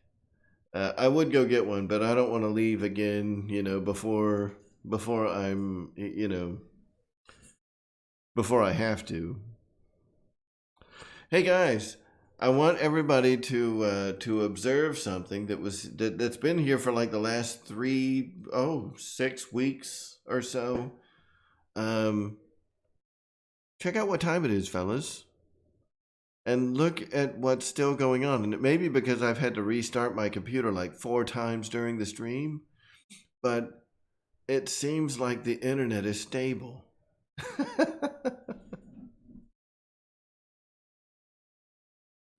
In fact, I want to do an internet test because we did one last week and it didn't go so well.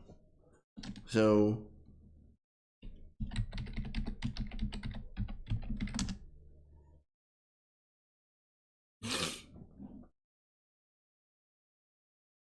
we're doing an internet test today to see if anything changed between last week's stream and this week's stream. Holy shit. Yeah, so last week's stream, our download was sitting at like 2 something. Now we're like banging the gates at like 700. So I guess the call that I made to Xfinity made a difference. Like, fix your shit, guys.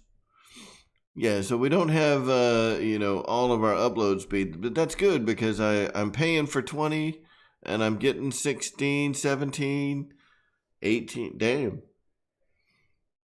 Well, all right then. Yeah, so I'm paying for 700 down and 20 up. So we're doing a lot better than we were. So yeah, I had to call and yell at the folks from Xfinity.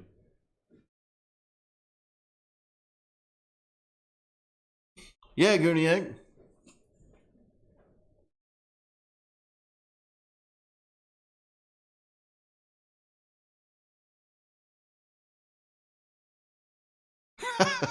Right, Rich, that's probably true. They heard me bitching last week, and now they're watching, and they're like, "Oh, he's gonna do another test." Pearl Jam, that would be cool. I would welcome an iX9. I'm just not sure that the market is ready for an iX9 or wants one, to be honest with you. The DX9 is still a hot seller. I think that the iX12 fit a spot in Spectrum's, family of radios where there was a hole. They've got 6-channel, they've got 9-channel, they've got 8-channel, for the people that don't want to go all the way up to a 9, but they don't want to stay on a 6 either. So they've got the 6, 8, and 9, and then they had the 18 and the 20. So there was this big ass gap, between 9-channel and 18-channel, where there were some people that needed a little more than 9, but they didn't need 18.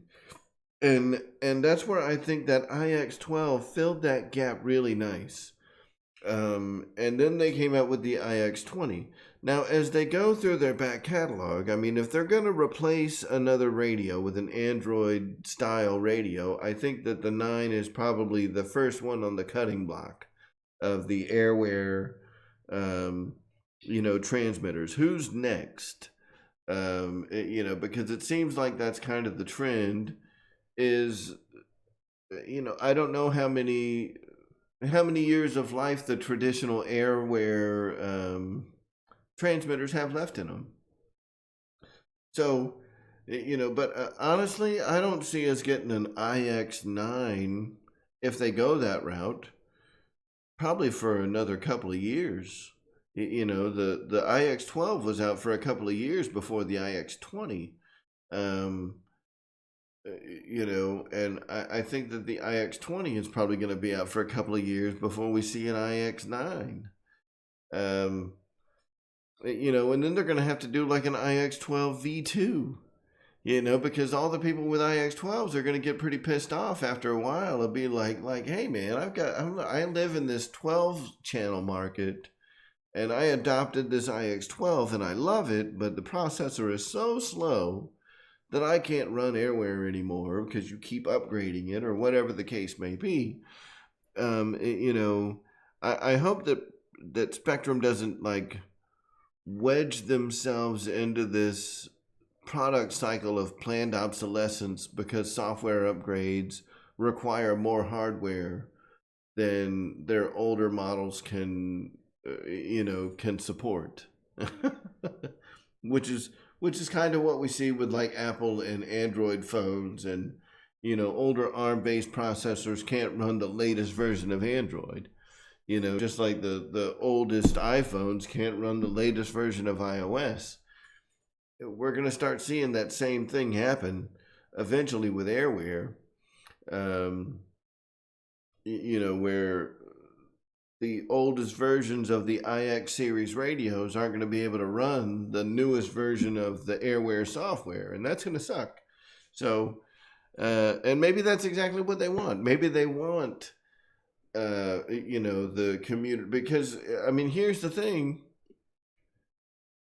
How much new business are they creating? If they can create, and this is going to sound really shitty, and I don't want you guys to think of it that way. Computer manufacturers understand that software is going to supersede the ability of a computer as the software develops over time, and if they can create that same artificial demand on a transmitter, where a transmitter now has a 3 to 5 year life cycle based on not necessarily planned obsolescence, but the inability to run the latest and greatest shit. So when a new version of Airware comes out, you're no longer able to run it because your radio is 5 years old, and you're like, well, I'll just keep running the old stuff, but they've got this new feature that I really need. If they adopt that technology company mindset, that creates a need for a hardware upgrade, because here's the thing. If I've got a DX9, for example, and I don't need, to upgrade my DX9 ever, that's not a smart business proposition from a business perspective. Let me make this radio that's so good that no one ever needs to buy another transmitter. I mean, at some point, in order to create new business opportunity, they have to make their old products obsolete. It's a vicious cycle of making money. Look, as much as we may like or dislike Spectrum, the fact is that no business ever went into business to sit around and make something that you can use for the rest of your life. They went into business to make a product and make money. And if they're no longer making money because they've completely saturated the market with a system that was so good and so reliable that it never had to be replaced, then either one, they weren't selling that product for enough money and they should have sold it for more, or two, they weren't very smart because they didn't have any planned obsolescence. And, I can say that with a clear conscience because I work in the industry, right? I work in that industry of IT, and we can't place ourselves in a position of being irrelevant because it wouldn't be smart business practice. So that's my take on all that. Like I love you guys, but you need to know the truth.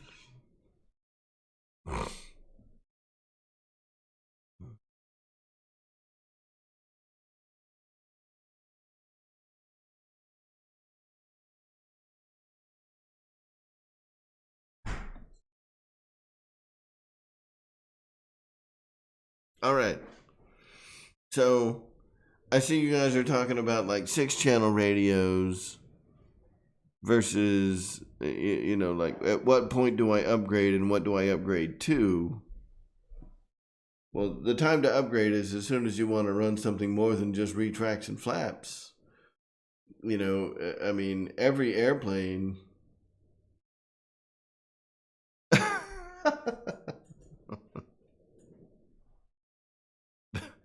Ryan, I did not insinuate that anybody was a bonehead.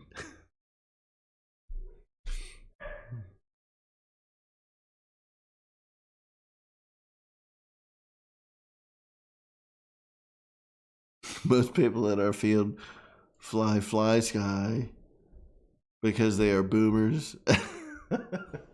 So you're saying like all us cutting edge folks are flying Spectrum. I don't know.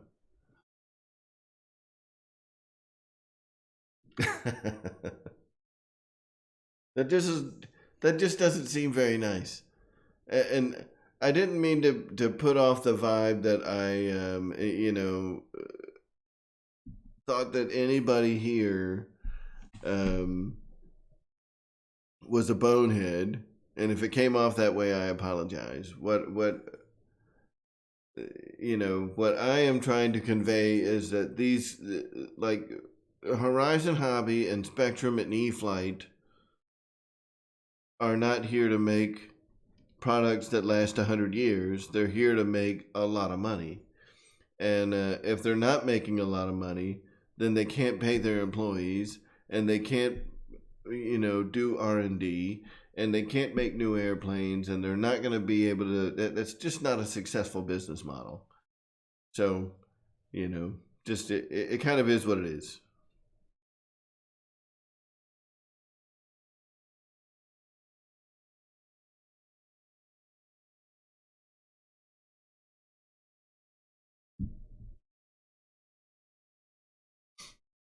Dude, Mike. So listen, Mike Keller, I've seen you. I know that you keep talking about the safe thing, and I think that what you're doing right now is one of the best things in the world that you could be doing. Wean yourself off of safe. If you've been, if you, yeah. Look, Wesley, they all look the same, man.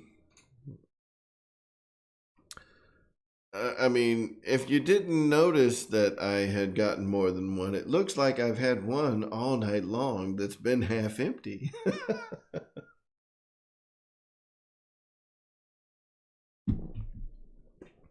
But Mike Keller, I think you're doing the right thing. If you are always turning safe on and using safe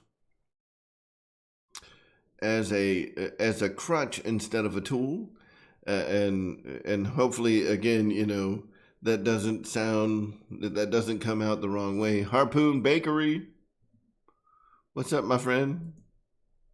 Welcome to the show.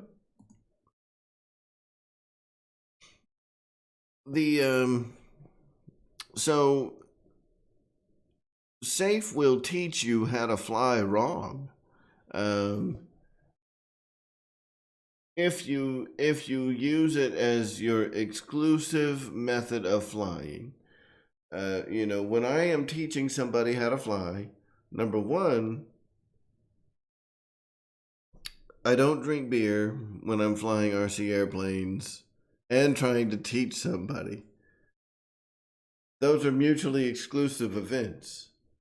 I may be drinking beer and flying RC airplanes, but I'm not drinking beer and trying to teach somebody how to fly RC airplanes. Those two cannot mesh together. See, that doesn't work. But drinking beer and flying RC airplanes, that doesn't work either. Anyway, so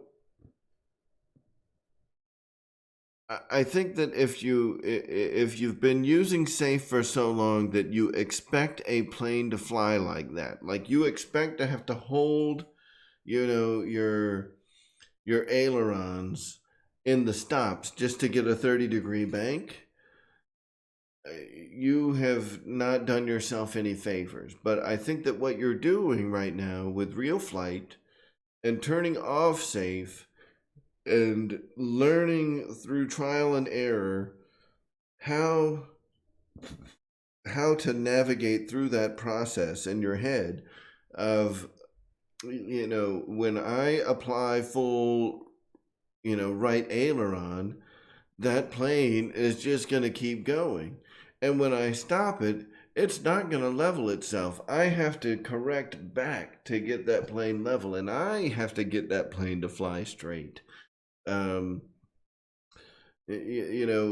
really the thing that you're going to have to come to terms with, is that, just like the laws of physics would suggest that every action requires an equal and opposite reaction, when you are flying an airplane, whether it's a full-scale, real, true, big airplane or an RC airplane without safe, that everything that you do requires some kind of counteraction, unless you go all the way through. So if you're doing a 360-degree aileron roll, when you come back up, with your belly down and your plane is straight and level, you obviously don't need to go back the other way. But if you enter into, say, a 30-degree bank and you're going around, a turn, and you come, when you let the stick go, number one, if you don't let the stick go, it's going to keep turning. When you go into that 30-degree bank, you may let off of the right-hand stick, and that plane is going to stick in that 30-degree or 40-degree, 50-degree bank angle, and then you apply a little bit of elevator to kind of slide it through the turn. You got to give it some left stick to come out of that. You are the one that keeps the plane straight and level at that point, not the gyro.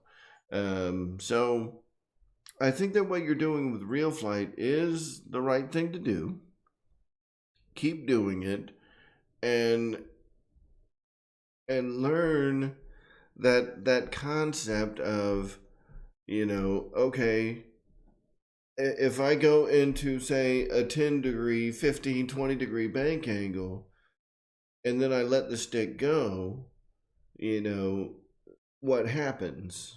Well, I have to push it back the other way. So, just try to work that into your, into your muscle memory. As you're flying real flight, is every action requires an opposite reaction. I have to correct what I've done, unless I roll the plane all the way around. If I go 10 degrees, 20 degrees, 30 degrees to the right, I have to get it back level. You can't just let the stick go and expect it to come back. That's not how it really works. It works that way in safe, but on a real airplane, you have to give it some left aileron to roll the plane back level. So hopefully that helps, and just keep practicing. That's how we get good at our trade, is by practicing.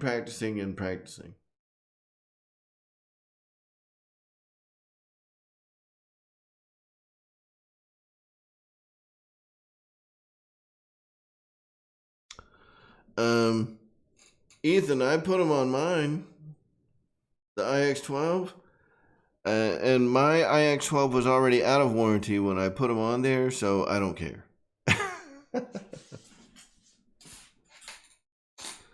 See you, Channel 6.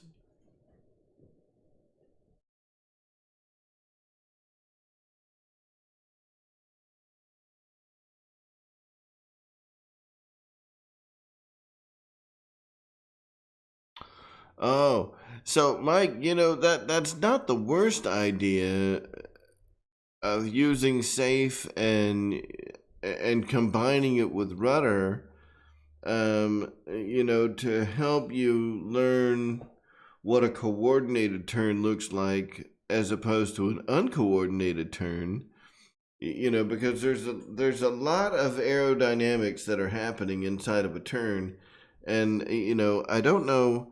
I know that Patrick was listening to the show earlier. A buddy of mine, Patrick, that flies at the field with me, and you guys have seen him on the Motion RC stuff.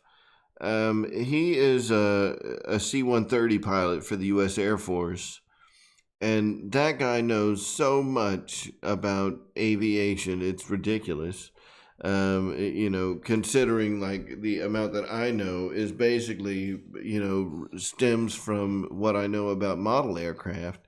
Him being a full-scale pilot and a full-scale flight instructor, he's got a much better sense of how and why things happen, and explains it very well.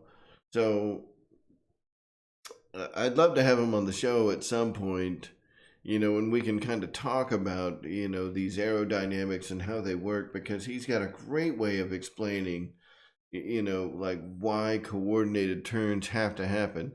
Here's what I know about coordinated turns from when I was, flying, back with Civil Air Patrol 25 years ago.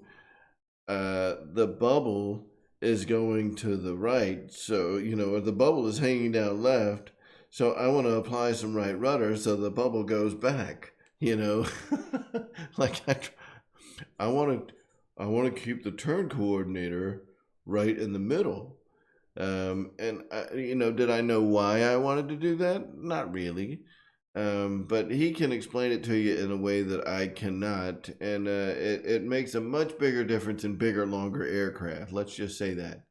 With our short coupled aircrafts, it's not going to make that big of a difference. But when you're talking like big, long aircraft, as you turn, one wing is cutting through the air faster than the other, and there's more drag on that wing. Or something to that. I mean, there's some crazy physics going on there, and it causes the tail to like hang down and drag down, so you kick some rudder to keep it flying straight through the turn. I mean, learning how to do a coordinated turn is not a bad thing.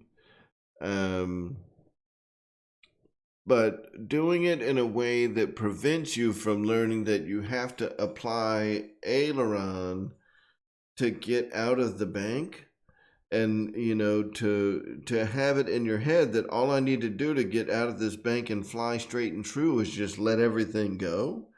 And those are the bad habits that SAFE teaches you, which is why, as I kind of alluded to earlier, I never teach anybody how to fly in SAFE mode. If they want to use it on their own, that's fine.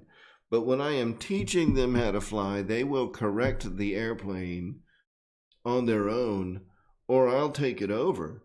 Because I always fly with my students on a buddy box. But, they're either going to learn how to fly, in a way that they can take a non-gyro receiver and fly with it no problem, or we'll figure out a different student instructor relationship. I need them to understand how to fly a plane without needing a gyro. You shouldn't have to have a gyro. You should be able to compensate for wind effect and all of that, and understand that wind is bad and all that good stuff.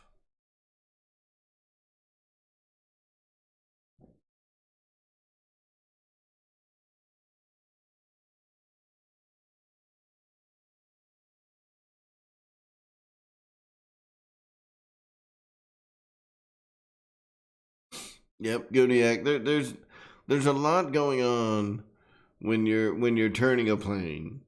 I'll just say that that when you turn that plane, and both sides are going to have drag applied to them, but one side's going to be going faster than the other.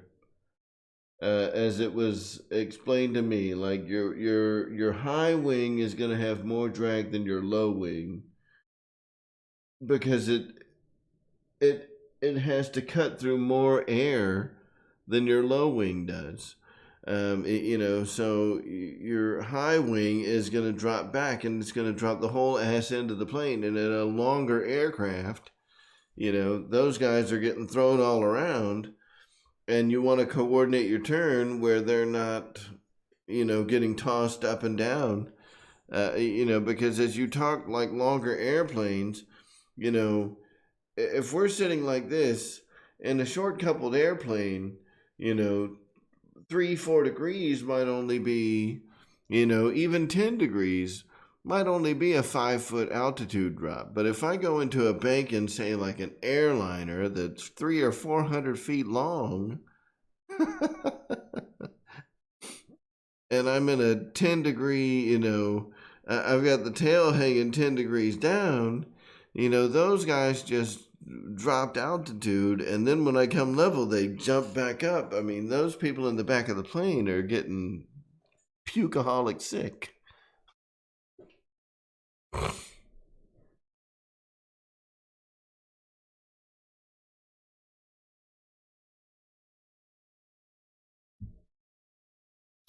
So, there's a lot of physics that are going on there, which is, that's one of my favorite subjects of aviation. But I won't get into that because I have had beer. and I'd rather do that. If I can get an opportunity for Patrick to come into the chat, I'll tell you guys what, I want to have. I would like to have Patrick in the chat someday to be able to, where we can have a discussion and just kind of just let him go on a discussion of how all of this happened, because he's been a pilot for so long, and he explains this stuff so well that I think that that especially for some of the new pilots and just to get that information, like I would probably take those portions of the show and record them, in order to have that information available for new pilots to be able to see that information and understand why things work the way they do. The way that he explains things makes so much more sense than anything that I could ever explain, because he's just got a ton of experience teaching people how to fly. Both full scale and RC airplanes. So I'm going to try to get him in here maybe next week after. And, because I'd love to have him on the show. He's a great guy to talk to, number one. He's just full of energy and full of knowledge. And he puts it out in a way that's so easy to take in, that I think that you guys would really enjoy him. So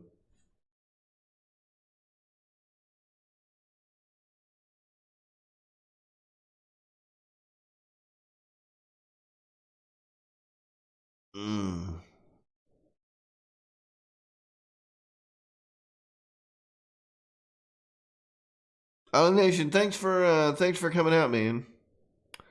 So my knife edge is a whole nother story.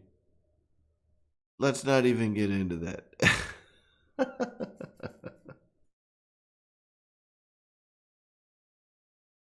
Just learn how to fly the plane straight first, and then let's talk about knife edge way later.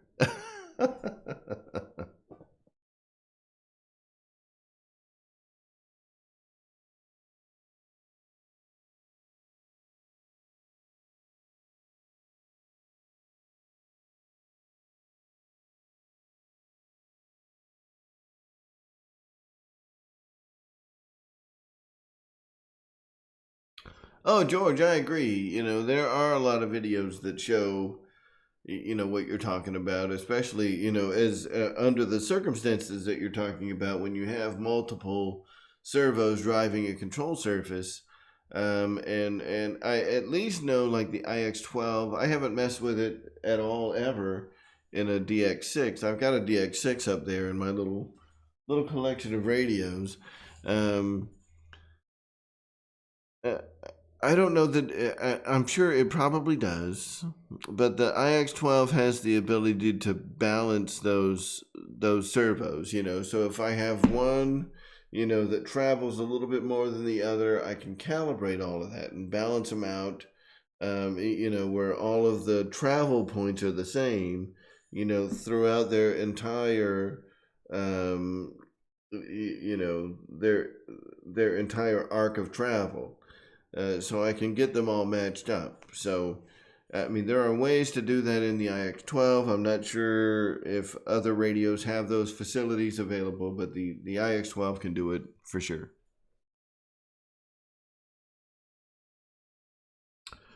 Aero FPV, welcome to the show. I do not fly jets FPV. In fact, at this point in time right now, I don't fly FPV at all. I probably should. I want to. Dennis, man, thank you for coming out.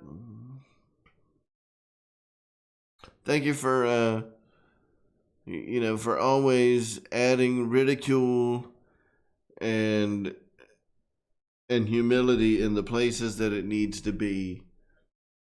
I will always appreciate your wisdom, good sir.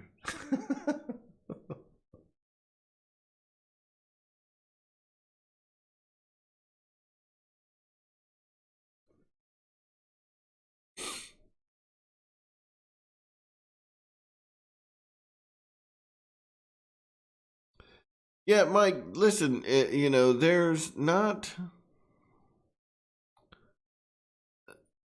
certainly no shame in being, I guess, kind of addicted to that safe switch, right? But like I said, I mean, you're doing this the right way. You're using real flight. You've got real flight 9. There's planes on real flight that have safe. Take them off using safe. Turn it off. See how the plane reacts, and just learn over time on the simulator. Don't sacrifice real airplanes to your need to fly on safe mode.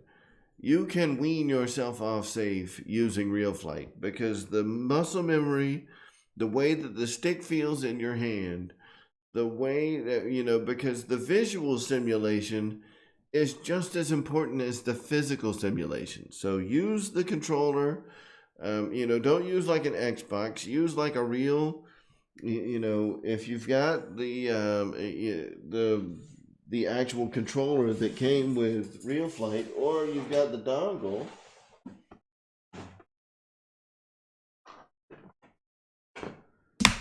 So I've got like the Interlink controller, and this is going to feel like flying an RC plane in your hand.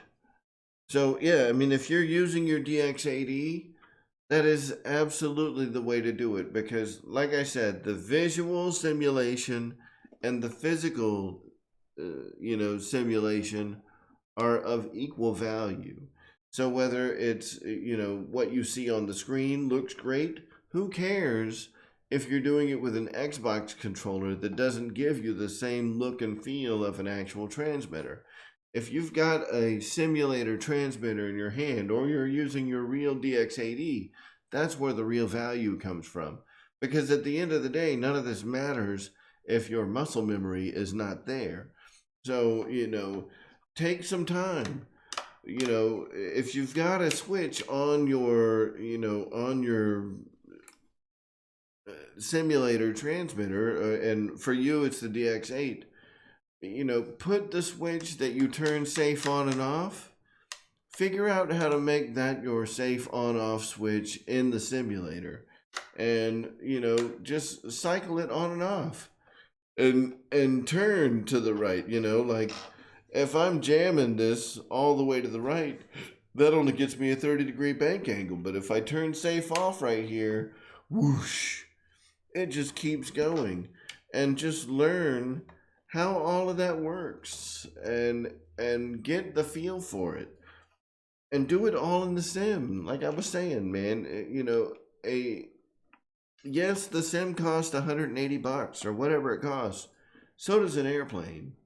And in many, many cases, more often than not, airplanes cost a lot more than $180. So, if you crash your plane in the simulator, you press the reset button, you got yourself another brand new airplane. Trust me, I have saved thousands of dollars using a simulator, man, because in the simulator, that's where I go to learn new things.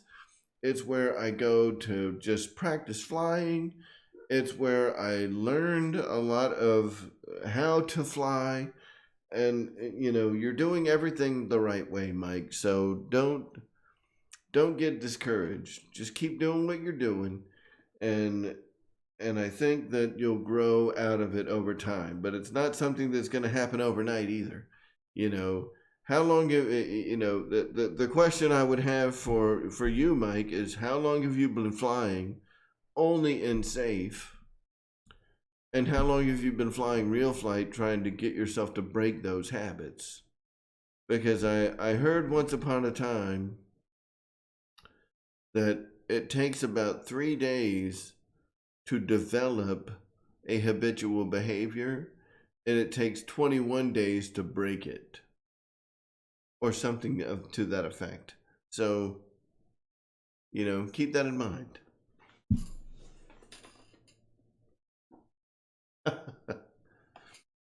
Right. So I'm not taking. I'm not suggesting that it's going to take you 21 years, but it could take 2-3 weeks of flying in the simulator to break those habits. To learn that muscle memory. But you got to keep doing it, man. Don't give up.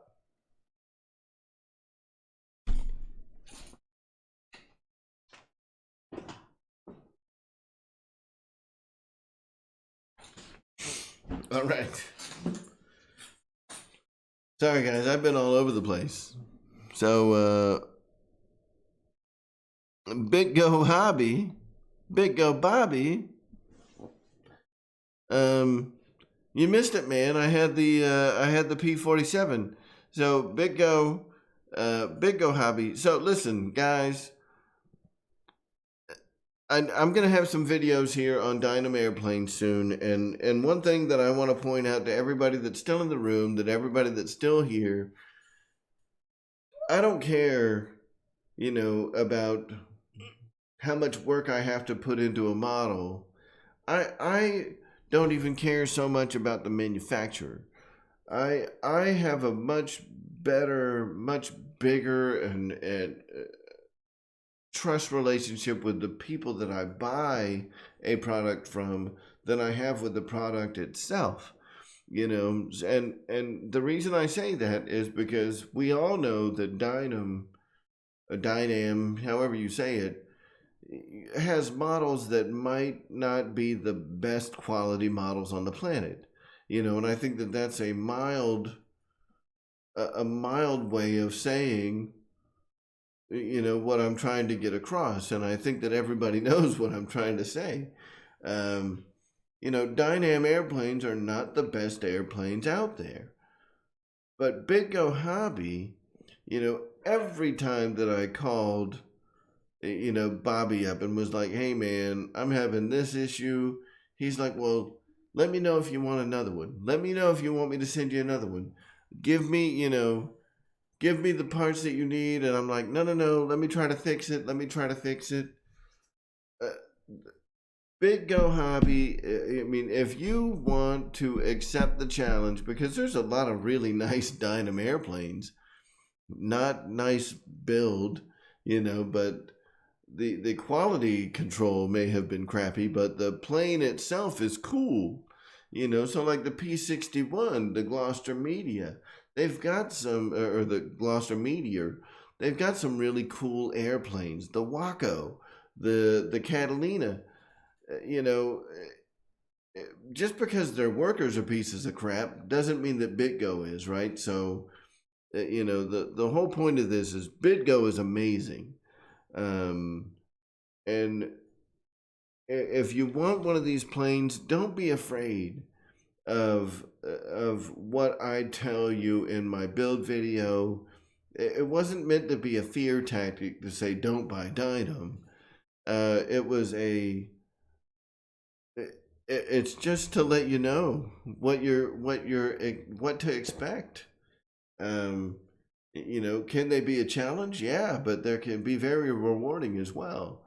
And you know, I absolutely would you know, hope that everybody considers giving their business to BitGo Hobby, because they've been fantastic through the whole process. And I keep looking over here because that's where the Focke Wulf is sitting, like on the other side of the monitor.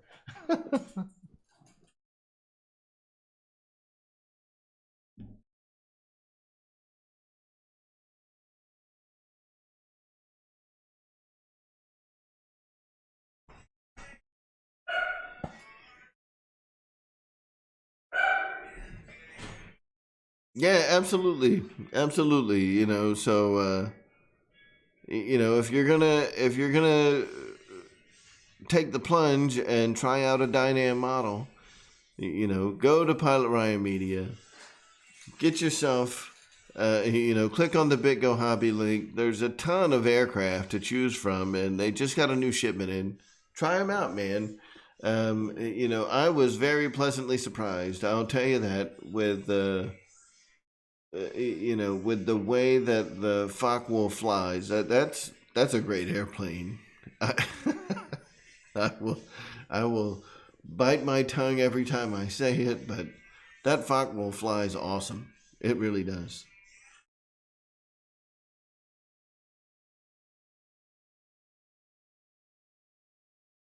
Anyway, um,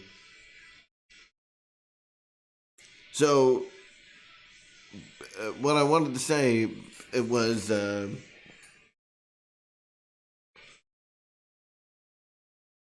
got the P-47 ready to go. Let me go grab it real quick.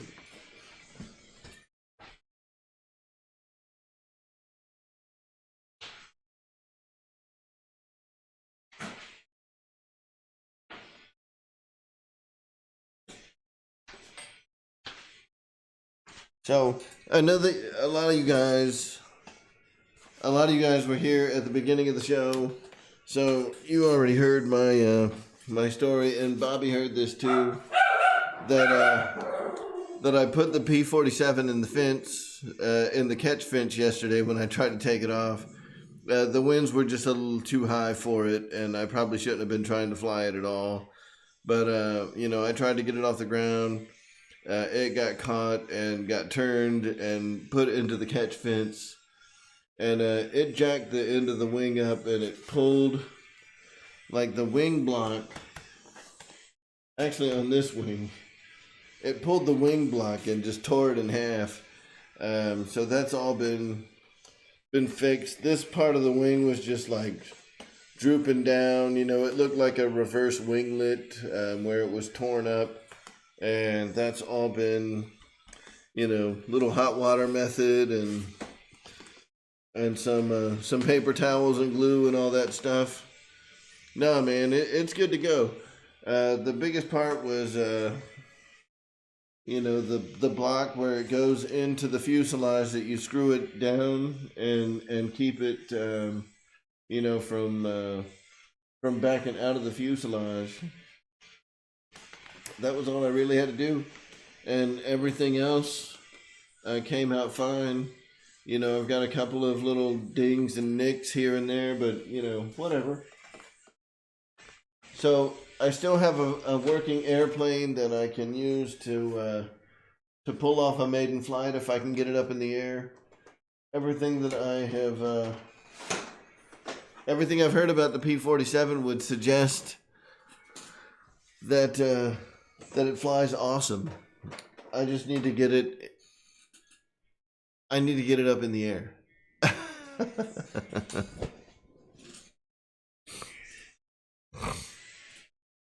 Randy, the flight video, I've got 2 flight videos that we filmed yesterday on the FW-190. And, we just got this camera. It's a little 4K Sony camera that we got the other day with the fancy, dead cat microphone and all that stuff on it. We're still,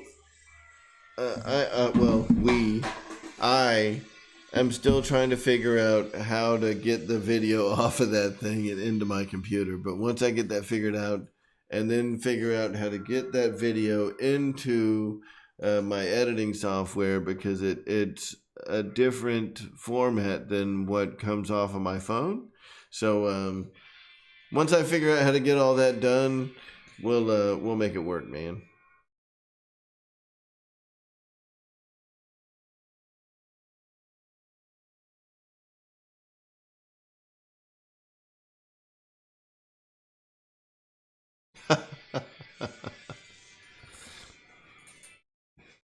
Yeah, man.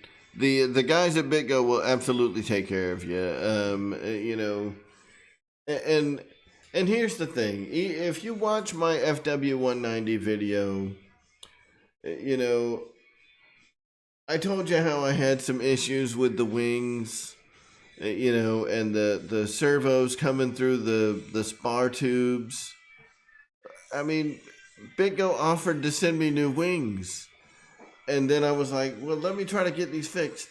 And then, when I was having all the issues with the steering tiller in the back, BitGo offered to send me a new fuse. And I was like, whoa, let me try to fix it.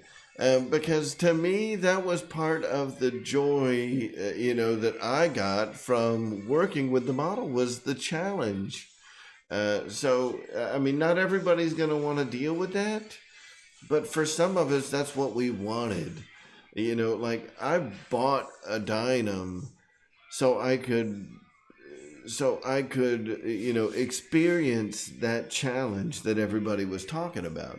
Like, that to me was made it more fun than a plane that you just slap together.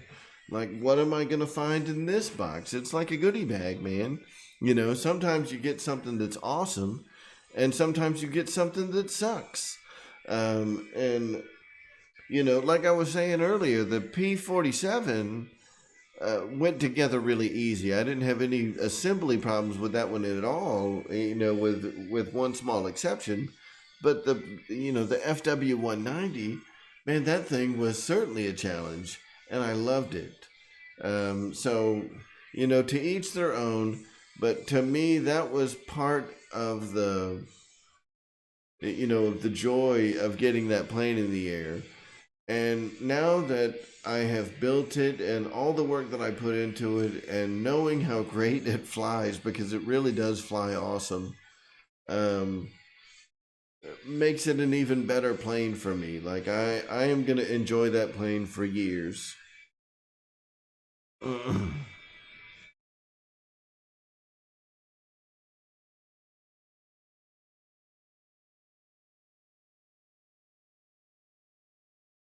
Yeah, and I'll tell you, Wild Bill, that is something that I have yet to experience. I have not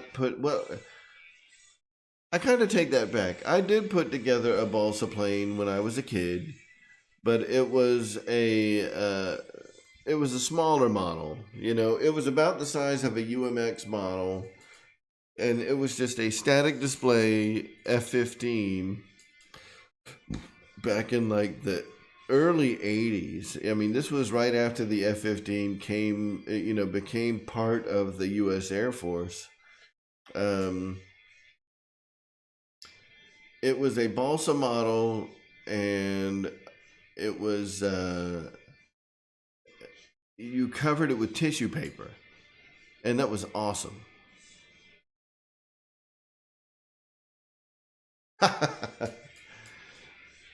Yeah, that big HSD F-16 looks awesome. And I think I'm going to take my And here's something that, you know, because the people that are here right now are kind of the core audience.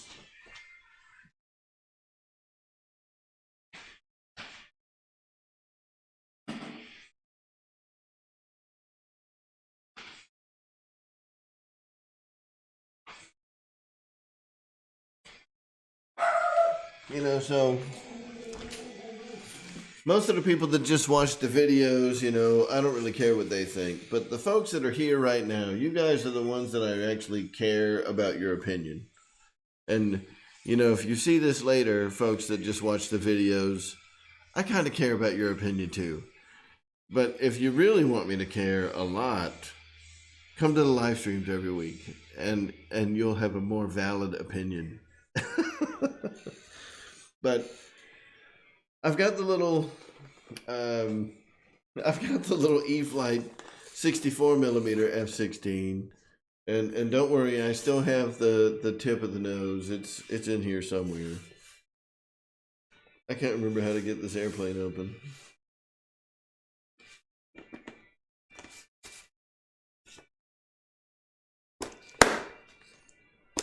There it is.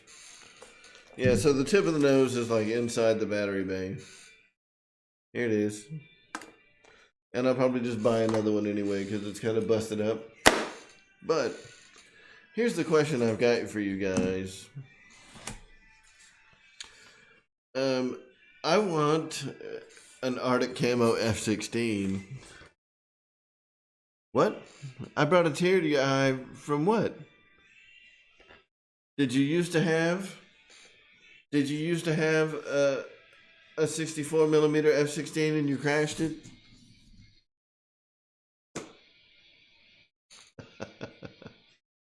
So, and Wild Bill, you already know exactly what I'm going to say, don't you?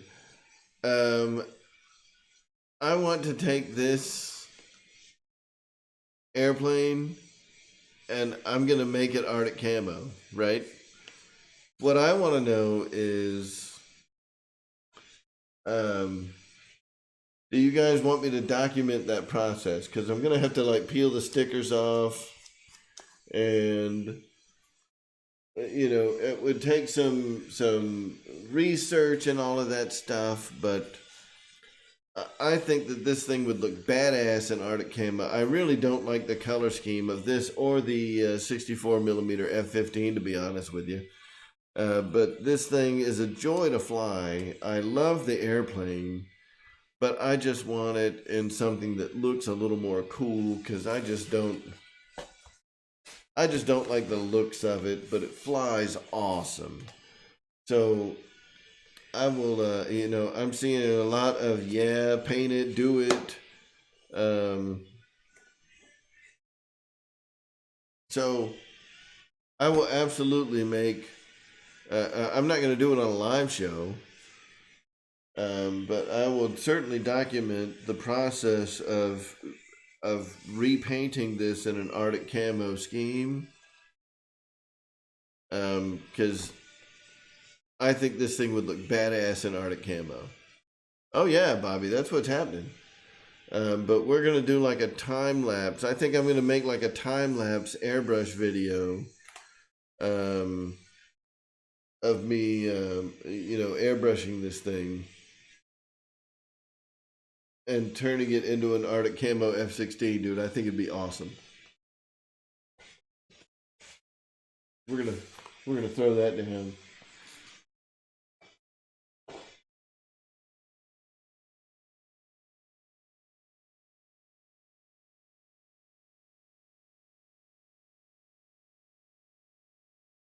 Yeah, Mike. You know, the assembly process of the Focke Wulf of the FW-190, that was only like maybe 15 minutes. Most of that video was me bitching. So if you want to see the assembly of a Focke Wulf 190, then you know, then go watch it and check it out because it's pretty cool. You know, but the airbrushing video, I'm probably just going to have the camera just kind of pointing at the airplane, and you know, I mean, it may take days, obviously, to finish that kind of a paint scheme, but just the whole process of taking it and like I gotta fix up the nose cone, get that fixed, fill it, repaint it, sand it, get it smooth again, repaint it, and I'm gonna repaint. Basically, I'm just like, here's how this process is gonna work out. I'm gonna paint the whole plane white, and it's probably gonna take several coats to overlap, the red and the blue and gray that's already on there. And then lay down more gray on top of the white, and then lay down the black. But I think it'll look awesome. I have no idea, how sharp I'm going to make it, if I'm going to do like real sharp lines, or if I'm going to do, like an older, I mean, it'll be cool. Whatever we do, it'll be cool. And I think that'd be a neat video. So we're doing it. Thank you guys.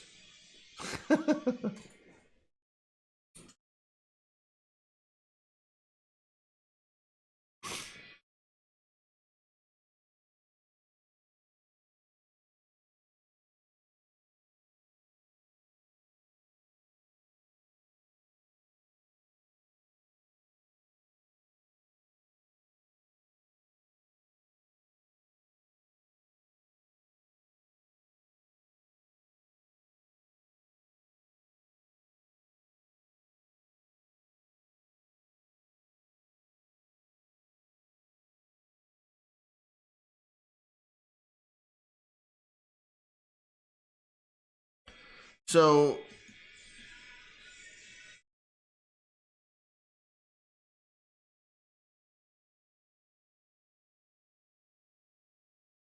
Jermaine, I'm trying to pull up the video that you've got here, but I can't pull it up for some reason. Weird.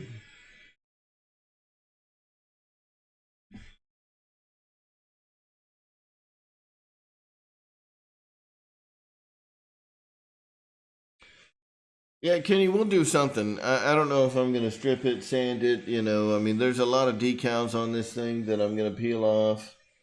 And I may just prime over the old paint. I don't know. We'll figure something out.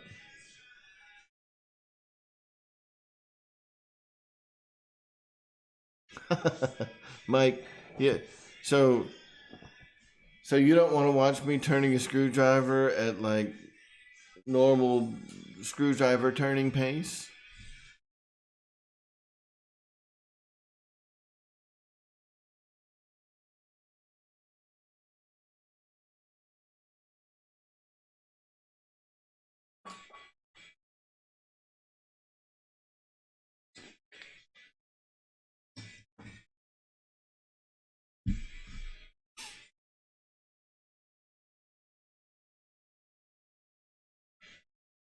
Sorry.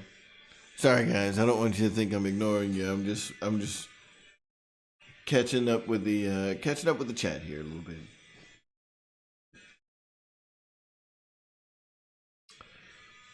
It's not gonna get heavy, Kenny. It's a 64 millimeter EDF.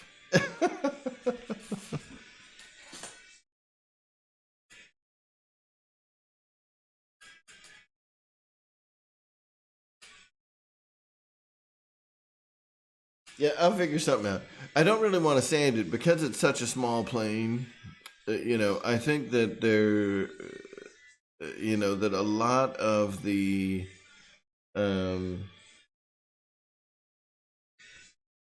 so when you paint foam, a lot of that paint will dye the underlying foam. So the pigment of the paint will dye the foam cells, right? So if I try to sand the paint off, I think I'm gonna, end up taking off too much material. What I may try to do is, rather than trying to rather than try to sand it off, what I may do is take, like packing tape and put a layer of packing tape over the paint and then just rip it, because I have had great luck getting the paint off of planes with packing tape.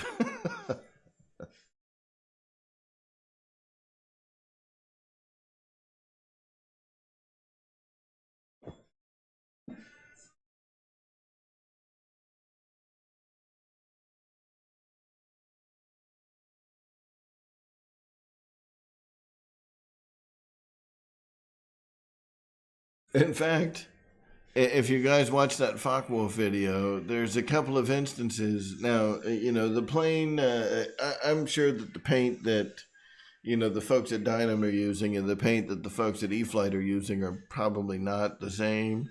But the paint on the Dynam, I mean, that came off with like the blue packing or the blue, painter's tape from 3M. And that's the first plane I've had that the 3M painter's tape just ripped the paint right off the foam. So I think the packing tape might rip the paint right off, and not tear the foam up too much.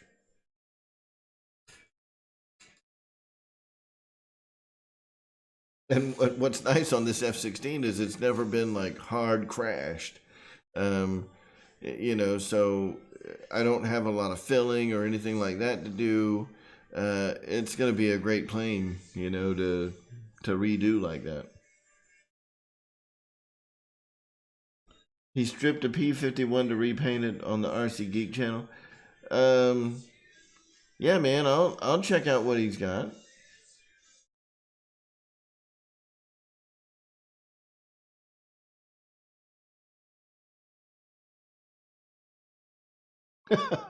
Yeah, Bingo.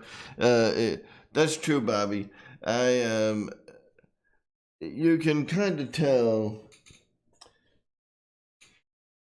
when you feel the finish of some paints, you can tell if tape is gonna rip it off or not. Now this F-18 is just stupid beautiful. This thing's got, at this point, it's got like coats of polyurethane and other things to make it awesome.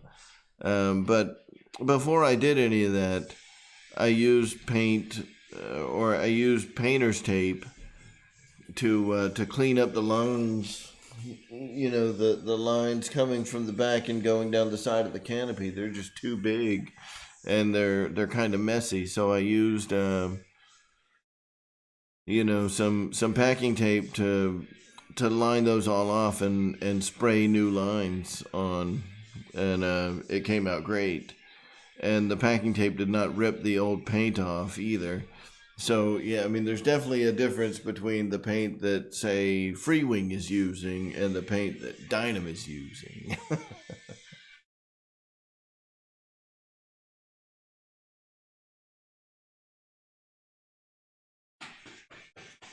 Mark Z, how you doing, buddy? Holy crap, it is 11. So listen, guys, I didn't realize it was that late. Usually I don't run my shows past 10 o'clock.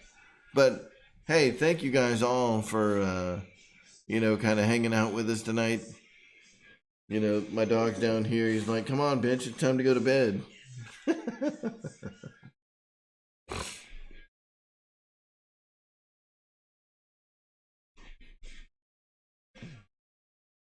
So, yeah, I'm going to go ahead and cut this thing off because I need to go to sleep. And my dog, he's like, this is bullcrap that you're still down here, Dad. And anyway, it's been a great night, and I appreciate a lot of the topics that we got to talk about tonight because I think that they're important about how to repair and refinish models. So if you guys want to get into this Dynam stuff, or if you've got a plane that is really bad off wrecked, if you've got all the pieces, it can be put back together. It will never be as pretty as it was when you bought it, but they can be put back together. They can be refinished. And, I think that by getting this F-16 done up in an Arctic camo, like a complete refinish and kind of document the refinishing process, I think that that's going to bring a lot of value. So, maybe we'll do a series similar to what we did with the AR-636, where first we'll go through, stripping the paint, and then we'll get into, laying down base coats and weathering and all that fun stuff, because that could be a really fun project on an inexpensive plane. Anyway, guys, thank you guys for coming out. Please read the description in every video that I do. I've got a link down there where you guys can make contributions via PayPal if you want to. It's a way to do like a super chat where I don't lose 30%, and right now I can't take super chats anyway. So, if you guys want to, make some contributions to the channel where we can continue to get new things to review and to get new things to help the channel and to improve the quality of what you guys are seeing every day, consider making a contribution via PayPal. They're always appreciated, and they do add up and help us get new things. And this is kind of the first big upgrade, is being able to get a 4K camera, through the generosity of our community. So thank you guys. And you guys were also able, it was through the generosity of the folks on the channel that we were able to get these, the little Fokkers, and be able to do the little Fokker showdown at Joe Knoll. And that's going to be a blast. So thank you guys all for making those contributions. And, we always put them back into the channel. So sorry. I just wanted to make my little spiel about, if you guys want to contribute to PayPal, I'm not just going to stick it in my pocket and run away. We're going to throw it back into the channel somehow. If you guys haven't subscribed, I assume that everybody that's here in the live chat is subscribed to the channel. If you are not, excuse me, if you're not subscribed to the channel, make sure you hit the subscribe button. Make sure that you, ring that bell so you're notified whenever new videos pop up. Everybody that is here, thank you guys so much for coming. We are here every Monday at 8 p.m. And I'm just going to run through the list of all of the live shows that I can remember because I've been drinking beer. So tonight, obviously, Monday nights, Air Marshal Monday, that's me. And then on Tuesday, you've got Dave Bledsoe, and the Bledsoe Trains in RC, and he is trading off every other week with Jeff's Custom RC and Raven Rock. They've got a great show. And what is it? Raven Rock Machining and Aviation, something like that. Anyway, those two guys are a blast. So, that's on deck every Tuesday. You either got Bledsoe or you got Jeff and Raven Rock. Either way you go, you can't go wrong. On Wednesdays, we've got Josh Weaver, RC, starts the night off at 8 Eastern, and does a lead-in show and Josh, he's always sharing the content across the community, whether it's coming from myself or Pilot Ryan or Dave's RC or RC Geek or, Richard Baker. Whoever's putting out good content, he shares it every Wednesday. And then you've got GB London's Hump Day RC. every Wednesday night at 9:30 Eastern. And he's always a blast. Thursday nights, we've got Kenny, Hangar 51. He usually cranks it up about 9 o'clock, and he will go and go and go and go and go and go until about 9 o'clock the next morning if you wanted him to. I think he had a stream that went on till like 8 a.m. But Kenny's awesome. He's certainly one of the scholars of RC, and he knows so much. So be sure to tune into Kenny's show every Thursday night. I want to say he starts it up at 9 o'clock Eastern Time. And Friday, we've got Dave's RC. Now, Dave's RC, he's usually, he may be starting a little later. But, it used to be that he would get it started about 9 o'clock. And now, I think because of his new job, he started about 9:30. Between 9:30 and 10. So on Friday nights, tune in for Dave's RC. Dave's RC, totally entertaining. And as soon as Dave's RC is done, that's usually when Ethan RC kicks up. And those guys are a lot of fun too. And then on Saturday, I saved the best guys for last. On Saturday, we've got Pilot Ryan, the original gangsta of YouTube live RC shows. Pilot Ryan and Bobby K put on a great show every Saturday on the RC Pilots Lounge. I think that this next episode is going to be like 84th or 85th week.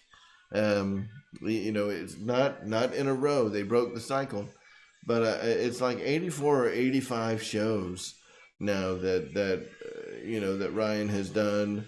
He's really,